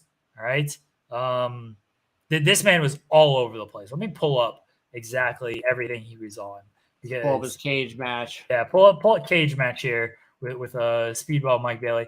He was on the Impact Multiverse show. I don't even have it pulled up yet. I'm still like typing, but I remember the majority of what he was on. So he was on the Impact Multiverse show. He was at WrestleCon, the Super Show against Bandito, Bloodsport against Umora, Zicky Dice's Trouble in Paradise against Effie, Multiverse against Alex Shelley, New Japan Strong against Jay White, Spring Break against Jordan Oliver, Unsanctioned Pro against Cole Radrick, WrestleCon versus USA, Davey Richards, and then BLP, him and Davey Richards teaming against the Workhorsemen.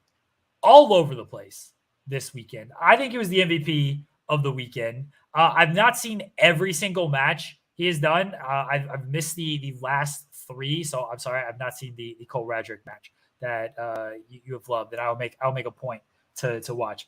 But I thought the Bandito match was tremendous. Like that match was fucking awesome. I love Bloodsport. I mean, we talked about it last week, but the styles clash of him and Umora, like striker versus grappler gimmick, I thought that was great. Alex Shelley against Mike Bailey, I'd watch them wrestle 1,000,000 times every single day. And Jordan Oliver, like I've never been the biggest Jordan Oliver fan. Mike Bailey did great against him, and now he was a late replacement in that match because that was supposed to be PCO. And PCO got hurt at the Impact show. So they just called up Speedball, I guess. And he's like, yeah, sure. I'll wrestle Jordan Oliver on like 30 minutes notice, I'm sure. MVP of the weekend, Speedball Mike Bailey. I'm so happy for him that he's back in the United States and getting this run. Yeah, it's fantastic stuff. He's one of the best wrestlers in the world right now, like anywhere, in my opinion, like overall package between what he does in the ring, his gimmick, the look, the whole, I mean, just he looks like an 80s. I say this a lot. He looks like the main character of an 80s karate movie. Like, I mean, that's like that's meant as a major compliment because like he seems like a real throwback, but wrestles like a modern day, like indie worker would. Like he can do high flying stuff. He can do martial arts type stuff. Very fluent. He's also crazy. He's done like a lot of really crazy spots. And like I said, my favorite match of the collective, the whole 12 shows that GCW ran for the collective, my favorite show was Unsanctioned Pros, or my favorite match was Unsanctioned Pros heavyweight title match between Cole Radrick and Mike Bailey. And Cole Radrick, of course, you know, a friend of the spotlight here. So yeah, dude, seek that match out. I know you said you haven't seen it yet and you're going to check it out. Definitely check that match out. That I thought that was just fantastic stuff. And Radrick definitely deserves a shout out. He went either 3-0 or 4-0 for the collective. You can't count the clusterfuck. That's like a non-record type match, I feel like. But I mean, considering SGC won as a group and the Invisible Man's won before, but the Invisible Man's pretty credible. He's super credible. He's the most he was the most credible guy in that match. Yeah, it was crazy. It was crazy seeing the stuff he was doing. And a true innovator in the ring. The 450 spring footboard, double underhook cutter into the double stomp. Yeah. That was one of the craziest moves I've ever seen. No, you can't even believe it. Yeah, even Scott said his hair is a throwback for Mike Bailey. Yeah, it really is. Yeah. That's one thing that I kept looking at during his matches is like, this man has immaculate, like mullet style hair. It's great. It's so good. Honestly, my favorite thing about him, outside of like how great he is just to watch wrestle, is I love his entrance when he comes out to Brass Monkey by Beastie Boys. Yeah. And instead of high-fiving the crowd, he'll kick their hands. Like, I think that's so awesome. Like, that's like... He's such a good striker. Like, I love watching him throw kicks. Like, he's such a good striker. Yeah. Yeah, he does like those machine kicks or whatever he calls them, where he goes like back and forth over and over, then ends with an enziguri and knocks you over. And he was in his element in Bloodsport too. Like him and Yumura, I thought was done really well, and he was super over. Yeah, Speedball Mike Bailey. I mean, if for some reason you're listening to me and Jeremy and you have not seen him yet, especially like his current US run that he's on right now, since, he's done some good stuff in Impact too. I mean, he's been doing some really good stuff there, and he's been getting a push there, and like him and Ace Austin has like gotten built up and stuff. And like, so it's one of those things where it was almost a blessing in disguise that he was banned because of visa issues for 5 years or whatever, where you couldn't come into the US, because now that he's here, like he's blowing up big time. The timing just seems perfect. He's having great matches in all these different companies against people of all different styles of wrestling. If you haven't seen it, his match with Ninja Mac was insane, where they did like the spot where he did the crane kick to Ninja Mac and he fell off the balcony through those tables and stuff. Did you see that, Jeremy? No, I've not seen this. Dude, this was like a few weeks ago. It was him versus Ninja Mac, and they went to like the balcony of this. It was super high up. I mean, this had to have at least been like 20 feet in the air, if not higher. And they're up there doing like fighting like they're in Mortal Kombat or something. And Speedball hits him with a crane kick to the face, and Ninja Mac falls off this balcony through these tables. It was just nasty. Like, so yeah, I like that your spotlight was Speedball this week, because he's a guy who I legitimately think is one of the best wrestlers in the world right now. Okay, I'm watching the spot right now. Okay. All right, crank it. I love the way Ninja Mac said that. Looked like it sucked. Yeah, he has to stop for a second and like look over the thing before he jumps. Yeah, that looked like it sucked. It was a great sell by Ninja Mac. Oh man, bless Ninja Mac as well. He had a busy weekend too. We spoke with him last week, which feels like it really feels like 2 months ago. But we spoke with him last week, and I know he was excited about everything he was getting to do during this weekend. So I hope Ninja Mac had a good weekend. I know it was busy. Seems like he had fun. But yeah, Speedball is my MVP of WrestleMania weekend. And I wish I would have been able to see everything, but there was just so much wrestling, and I only have so much time in the day. I will go back and watch the Cole Radrick match, though, because Cole is a former guest on the show. We like Cole. Again, Speedball is just awesome. So.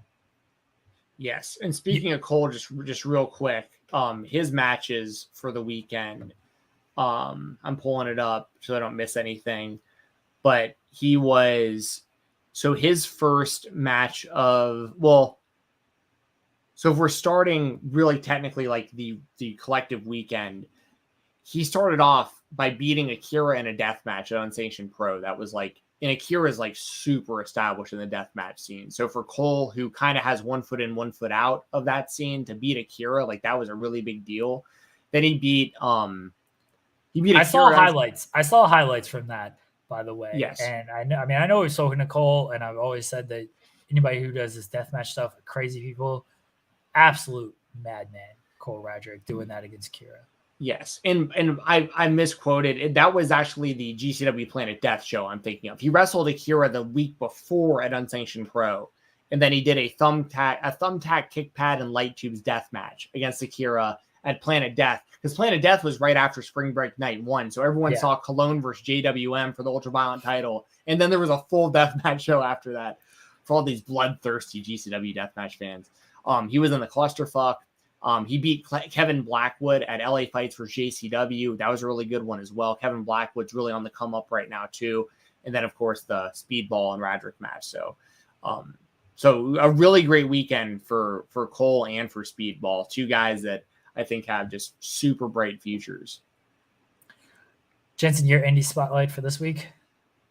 Cody Rhodes cannot wrestle on the indies now because he's in WWE. Like, you know, he doesn't have this built into his contract. I mean, he might. He apparently has the most complex contract ever, which, like, you know, he's gonna need because he's got like the Nightmare Factory and all that stuff too involved. But no, you know, it's looking like Cody. You know, it's not that he was really doing it anyways while he was with AEW, but he had the option to at least. So yeah, no Cody on the indies, guys, and feels bad. But in all honesty, my indie spotlight this week is from Game Changer Wrestling. So last week it was kind of the same spotlight, but now the match has happened. And I was very wrong with my prediction, as were many others. Jon Moxley retained the GCW Championship over AJ Gray. The motherfucking truth. Black Death. Rich Homie Juice. I thought for sure that AJ Gray was going to win that title at Spring Break. Now, the match itself I thought was really, really good. I love that Mox is the champion of Game Changer Wrestling. Like, none of this about me wanting AJ to win the title has anything against Mox. Like, if GCW has access to Mox, even on like a somewhat regular basis, I totally understand why he's their champion. I mean, he's Jon Moxley, and he doesn't need to be doing any of this stuff with the money he's made and the exposure he has in wrestling and working for AEW and all this stuff. Like, he doesn't need to do Bloodsport. He doesn't need to do Spring Break death matches, and so he doesn't need to do any of this. But he does it for the love of the game.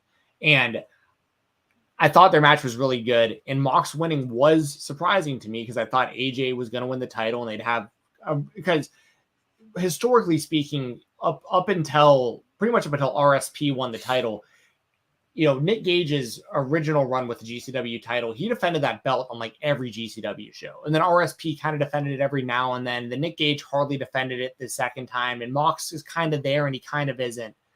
AJ was their opportunity to have a full-time champion again that defended that title on every show.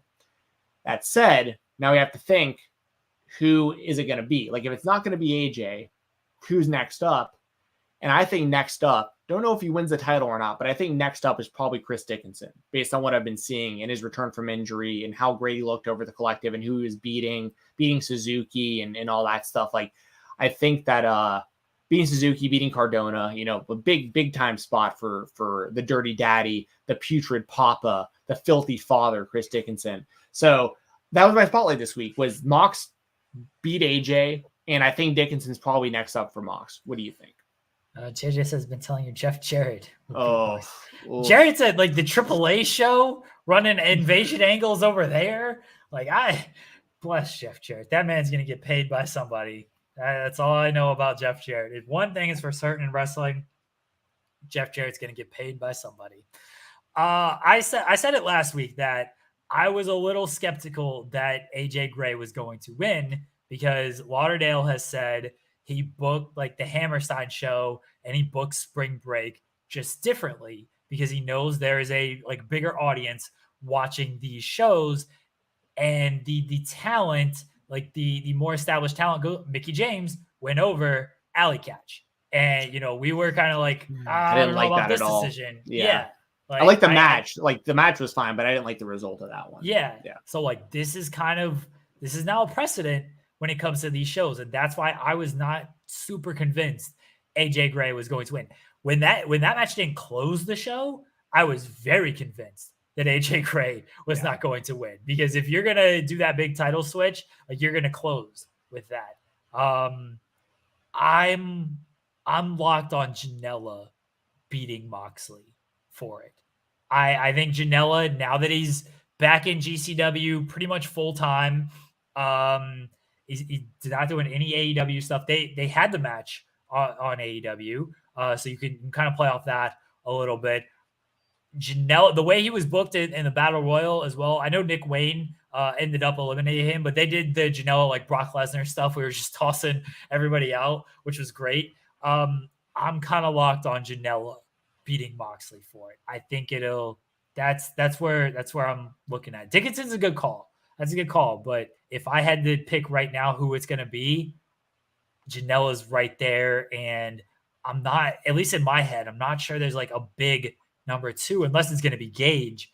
But that would be the only person I can think of like, oh yeah, he's gonna take the title from him. I think it's got to be like a tippy top name to do it, and I don't know if Dickinson is like there at this point. Yeah, I get what you're saying, but I think amongst the GCW audience, he is. So it's one of those things That's where, fair. like, you know, so like I think that like for him to win the GCW title in GCW, that would only up his stock outside of the GCW audience when people find out, like, wait, who beat Moxley?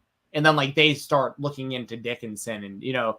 See, and I think that's the way to do it, honestly. That's why, like, I thought AJ Gray would have been a good call, is because you want like a name that is associated with GCW, but maybe doesn't have that quote unquote mainstream or isn't as well known outside of GCW. And I know Dickinson's done stuff with like New Japan Strong and everything, but I don't think that's the way they see it. I think they see it as they need a name that is almost bigger than GCW. And that's why I go to Gage, because he is bigger than the GCW name. That's why I go to Janela, because he's bigger than that. I wouldn't go back to Cardona and have him, but that's the type of guy that like I see actually beating Moxley, is someone who just is a little bit bigger than the GCW name. Yeah, I could see that as well. I mean, the thing is, they have some options. It's just going to be interesting to see who they actually pull the trigger with. Because like if they went back to Gage, for instance, I don't think that's the right move. Just because like Gage is already Gage, like he's not going to really get anything more out of beating Moxley for the title. And if I'm being completely honest, listen, I love Nick Gage as much as anyone in the GCW fan base, but like he's got to lose some weight again, and like really. Like he's got it. Like he's looking kind of rough. Like I don't know how he looks in a singles match against Jon Moxley right now. Like he looks like a totally different person right now than he did even when he wrestled Jericho on Dynamite. You know, like so he looked like a different person the first time he wrestled Moxley. Like and I enjoyed that match. But yeah, this comeback, these tag team matches, it looks like he's gonna really hurt himself doing that pile driver on the outside as well. Like yeah, he's definitely looking very rough. So I'm with you on that. Yeah. So and the thing is, he's always going to be super over, whether he's like regardless of what matches he's having, he's going to be over there. And I just don't think he needs to beat Moxley but he's already Nick Gage. As MLJ would say, he's already the god of the shit. Like you can't like get any higher. So yeah, we'll see. Cause like I've said so many times before, I thought Atticus Kogar was kind of being groomed to be one of those next guys. And like, he's not even in the company anymore. I think Nick Wayne and Janela will probably be next based on the elimination and the clusterfuck. And Janela really wants to give Nick a big spot and so does Brett, because of him getting screwed out of being able to do the Hammerstein show. So they're kind of still doing make goods on that, it seems like. Yeah, well, the one of the make goods was supposed to be Will Ospreay. And I don't know what happened there. Yeah. Obviously didn't happen. Yeah, but you're right. That was supposed to happen. That was supposed to be like the big kind of consolation for missing Hammerstein. And but I can see Janela eventually being the one to beat Moxley potentially. I think he makes sense. I think Dickinson makes sense. JJ, I'm not even going to dismiss your Jeff Jarrett idea, because I said it needs to be someone bigger than GCW, and fucking Jeff Jarrett is the biggest star in the world according to you. So. And like he's not even like he's honestly not far from it. He does all the podcasts. He's on every single wrestling show out there. So I ain't arguing Jeff Jarrett. I'm not dismissing Jeff Jarrett as being the GCW champion and dethroning Jon Moxley. They did the video package with him. He's got a stalker, so he's there. He's still game changer, baby. And JJ, I do think Jeff Jarrett's going to win the NWA World Heavyweight Championship soon. So like, I think you got plenty to look forward to with Jeff Jarrett still in the National Wrestling Alliance. By the way, I just got a reply from Riggs and some of the stuff that we were tweeting about, and he said double drop kick to Janela would be perfect receipt for the kids super kicking you to Bagwell. So like, we're really we are rolling the snowball down the hill. I have planted this into the world where I think American males versus Janela and a partner, it might actually happen in GCW. That'd be pretty nuts. That would be honestly insane. You got to manage the American males. I'm trying to get you a managerial spot. That'd be sick, man. Come out there, do the clap, Jason. I got to try to get over my head in the screen. Yeah. I remember being a kid and not understanding that in GCW when he was Scotty Anton. Like I didn't get the like what that meant, you know. And like as an adult, when I look back, I was like, oh, he's talking about an STD, isn't he? like I was doing that in my house, like walking around my house doing I got the clap. You know, my parents probably like, what the hell was this idiot talking about? You know, oh man. Funny story, very short story. I actually because I do talk to Riggs every now and then about MMA and stuff. He recently, I got my Buff Bagwell autograph back in WCW days. Like as a kid, I met him at like an autograph signing when I was like 10. The Riggs one is actually like really recent. He mailed it to me and signed it for me because he, like I told him I put stuff all over my office and he was like, oh yeah, let me send you some signed 8x10s. I was like, shoot, yes, let's go. So I have Bagwell and Riggs right next to each other on my wall together. So American Males for Life. I love the American Males theme. It's so stupid, but like it hits, man. When I heard Bagwell coming out to that, I was like, oh fuck, I got me with this one. Yes, you got me on this one. Hey, Jensen. Anything else? Wrap it up for today. I think there's Day After Dynamite on Fightful Overbooked today. I know Will was in. There is. Okay, so there we go. It's there. Will was in Dallas last week hanging out with all the Grap City guys and a bunch of other people who were in Dallas. So there wasn't one last week, but you can go to Fightful Overbooked. The theme is American Males, American Males, American Males, American Males. There, that's the theme. American Fucking Males. rules.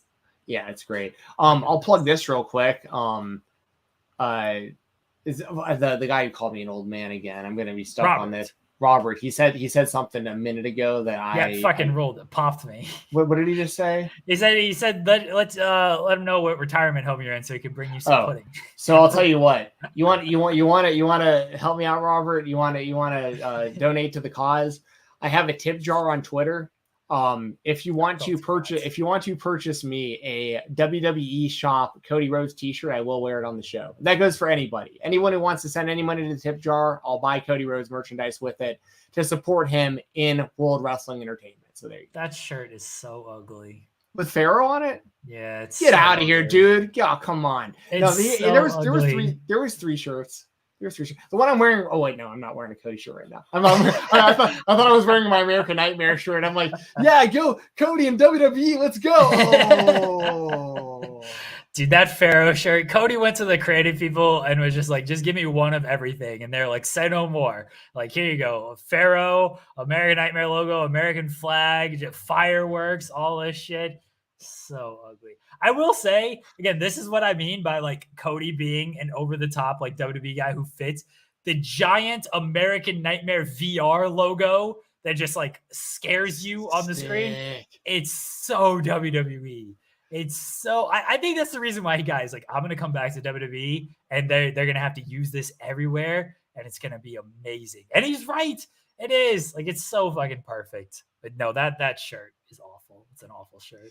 Well, I will absolutely rock it. If anyone wants to, I'm gonna just make that part of the show. Like, you know, if y'all ever listen, if you ever send me anything on tip jar through PayPal or anything that does not have to do with one of the shows that I'm on, just put in the comments like what it's for. Like, here's $25. This is for a Cody shirt. I will use it for that.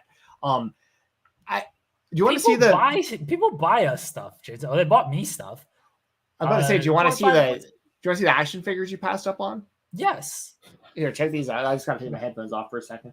I'll tell the story. So when we had, in case people have missed it, so when we had Matt from Wrestle Rumble on, we did a trivia contest, and I kicked the shit out of Stephen Jensen in the trivia contest. But I'm such a humble and nice person that I actually gave my victory prize to Jensen. I am still the winner. Everyone knows me as the Trivia King of the Spotlight. I'll read that when he's back, Robert. But I gave my prize to Jensen because I figured he would appreciate it more. And I just wanted the bragging rights. All right. WWE bragging rights. I don't need a prize to show off like, hey, I won. I know I won. I know who won the trivia contest. I just have the bragging rights. Hey, Robert says, old man Jensen didn't realize he's wearing sunglasses. This feud rules. All right, Robert. So this is what I won from Jeremy winning. So what I want from Jerry winning. Great. This is the box that it came in. Box. All 4 of them, and they're very retro. I mean, they are retro figures, but this is the back of it with like, all of them in the ring and stuff. Pretty cool. They make sure to note that figure cannot stand as shown for Bob Orton here. Like, you cannot balance them on the ropes. That is trickery by the fig photographers. But now, to be fair, yes, you did beat me in the trivia, but by the end of it, after all 14 questions, it was pretty even. Like throughout the entire go thing. back and everybody go back and count in who actually, if you go through all 14, who won. I still kicked the shit out of you. I think I might have won. Let's see. So definitely not. I think definitely. I won. JJ, So, go back and do the tabulations for this. So we have Mean Gene Okerlund. That's pretty sweet. Pretty sweet. Pretty sweet. We've got Rowdy Roddy Piper. Okay. AKA the Maniac, if you're a fan of Always Sunny. We've got Mr. T, Pity the Fool, that doesn't have his action figure. Nah, nah. They're very basic, type figures, but that's kind of the point. Like with them being retro, basically the Hasbro. And this is also like, I got into wrestling. I was into WCW, so I was more like the Smash and Slam WCW wrestlers and the WWF Vendoms. Yeah. So I kind of miss the Hasbro era, but like I really like I'm going to keep these on card because like they look so good in the packaging like this. And then you got Cowboy Bob Orton, who cannot stand on the ropes. He cannot stand on the ropes on his own. And what's cool about that is obviously, they all have the tie-in from WrestleMania 1 and WrestleMania 2, the boxing match with Mr. T. And that's the one thing I was confused about was I wish they would have just had boxing gloves on these guys because like this really to me was more about like the WrestleMania 2 boxing match because otherwise you'd probably have like a Hogan and an Orndorff and all that stuff as well. Right. And also so once again, shout out to WrestleRumble.com. Shout out to Matt from Wrestle Rumble who was on this show. Not only did this guy send me your prize, which I very much appreciate, and they are going to be displayed very nicely in my office. I went out to my mailbox yesterday to because I knew there was going to be something in the mail from. Check the mail, Jensen. I hardly ever check the mail, dude. So because I'm not an old man and like I use digital. The emails that these kids use. Fair. But so I went to my mailbox for the first time in like a month, and I was going through it, and I was like, "There's a key in here for like a package. Who would have sent me something? I'm not expecting a package. I was expecting a letter for something completely unrelated." And I opened the package, and there's a note in there, and it just says something like, "Steven, thanks for kicking so much ass. Matt from Wrestle Rumble." And I was like, Aww. What? He sent me a Brody Lee AEW figure. What the fuck? Like, yeah. I won the trivia contest. Yeah. And I passed my gift. No, so this was completely unrelated. Like, and I don't have this yet. And I'm a huge AEW collector. I don't have this yet. So I was like, an awesome figure too. I marked out huge. I texted him. I was like, dude, thank you. So I had no idea who sent this to me at first because I opened the package and it was just the figure at first. And I was like, did Ringside Collectibles send this to the wrong person? Because I didn't order this. And then I saw his note and I was like, no way. So thank you so much, Matt. I know I thanked him I texted him about it, but I wanted to give him a shout out on the show today before we went off air because like, what a nice guy. Like these are for anyone who doesn't know me. I mean, I'm obviously wearing an AEW shirt. If you ever are looking for like, hey, I want to get Steven a gift for any reason, I don't know what to get him. AEW action figures are always a good choice. So like this meant a lot that Matt sent this to me. So wanted to show it on the stream today. He probably would have got you one too if he wasn't afraid that you would, your kids would ruin it because you didn't want these figures. But action figures, like I got a few of them, but I'm not a collector, so I don't have the appreciation for them like you do. But that Brody Lee figure is awesome. The EP just fought for it as well. If you want to send me gifts, send me Doc McStuffins gifts. I love Doc McStuffins. What is that? Pokemon. I love Pokemon. Please send me anything Pokemon related. Shopkins. You can please send me that. as well. This is all stuff that I love, Jensen. I don't know if you know any of this about me. I don't know what the first thing was. I have Pokemon stuff. But you don't know what Doc McStuffins is? No, I have no idea what Doc McStuffins is. We got Doc McStuffins dolls, Doc McStuffins cribs, Doc McStuffins working area, like all of this stuff. What is great? What is it? It's a cartoon. Like about a doctor? Yeah. She fixes animals. Oh. Like I was hoping it's something cool like Dr. Antle from like Tiger King. It's definitely not that. It's definitely not that. No. She fixes stuffed animals, Jensen. I think. I actually don't know a lot about it. Is this something the EP's kids are into? She fixes toys. Yeah, the EP is yelling at me right now. She fixes toys. That's what Doc McStuffins does. We don't have enough Doc McStuffins stuff. So if you want to send me Doc McStuffins stuff, please do. I'll send you my P.O. box. Well, there you go. Doc McStuffins. And is the Pokemon stuff for you or for the kids? It's all for me. I love all of this stuff. Can't you tell that I'm very knowledgeable about this? The Pokemon, the Doc McStuffins, the Shopkins. I love all of this stuff. You like Funko Pops? I actually do. Yeah. Well, maybe one day you'll get some Pokemon Funko Pops from me. Oh, that'd be sweet. Because I do have some. And I have access to more for Dave and Buster's gets Pokemon Funkos, and I basically have a black card to Dave and Buster's. I can get whatever I want. So I got a Pikachu in my living room. Oh, nice. I will 100% take some Pokemon Funko Pops. Okay, cool. I'll keep that in mind. Since you re-gifted your winnings to me and everything, and maybe I'll hook you up with some Pokemon stuff. I need at least 4. It's got to be at least 4. Yeah. Okay. Right? I'd have 4. Is that 4 kids or 2 kids and y'all? However you want to divide it. I just need at least 4. Okay. I'll see what I can do. The quiz is currently 4-2 me, by the way, according to JJ. I don't know if we're going to have, JJ, if you're going to be able to get through it all by the time we finish. But maybe. Jensen always plugs like 5 million things because he does 5 million things. So Jensen, go ahead and plug stuff. I can drag this plug out until we get until we confirm that I won. I mean, if you want to drag this plug out to confirm that I won, then go for it. Yeah. So y'all can find me in St. Louis. I always do that too. Play ring up. Yeah, I'll say y'all can find me at Fightful.com.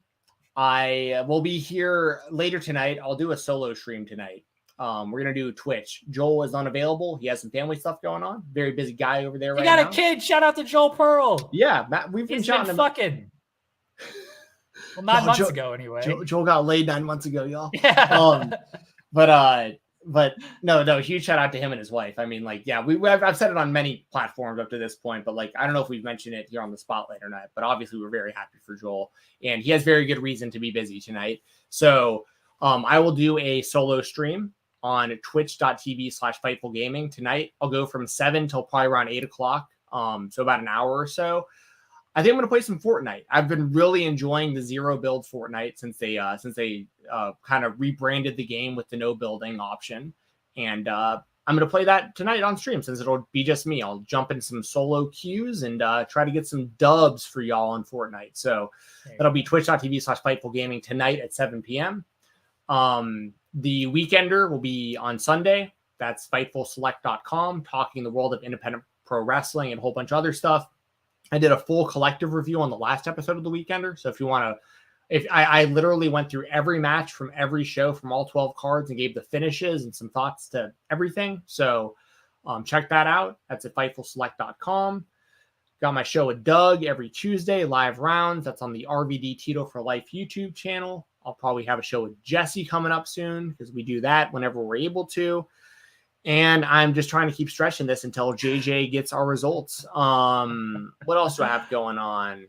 Degrassi Dudes, Friday, me and SP3, Fightful Overbooked. We're going to be talking about Jay and Silent Bob being a part of Degrassi and all this. Wait, what? Oh, you didn't know that?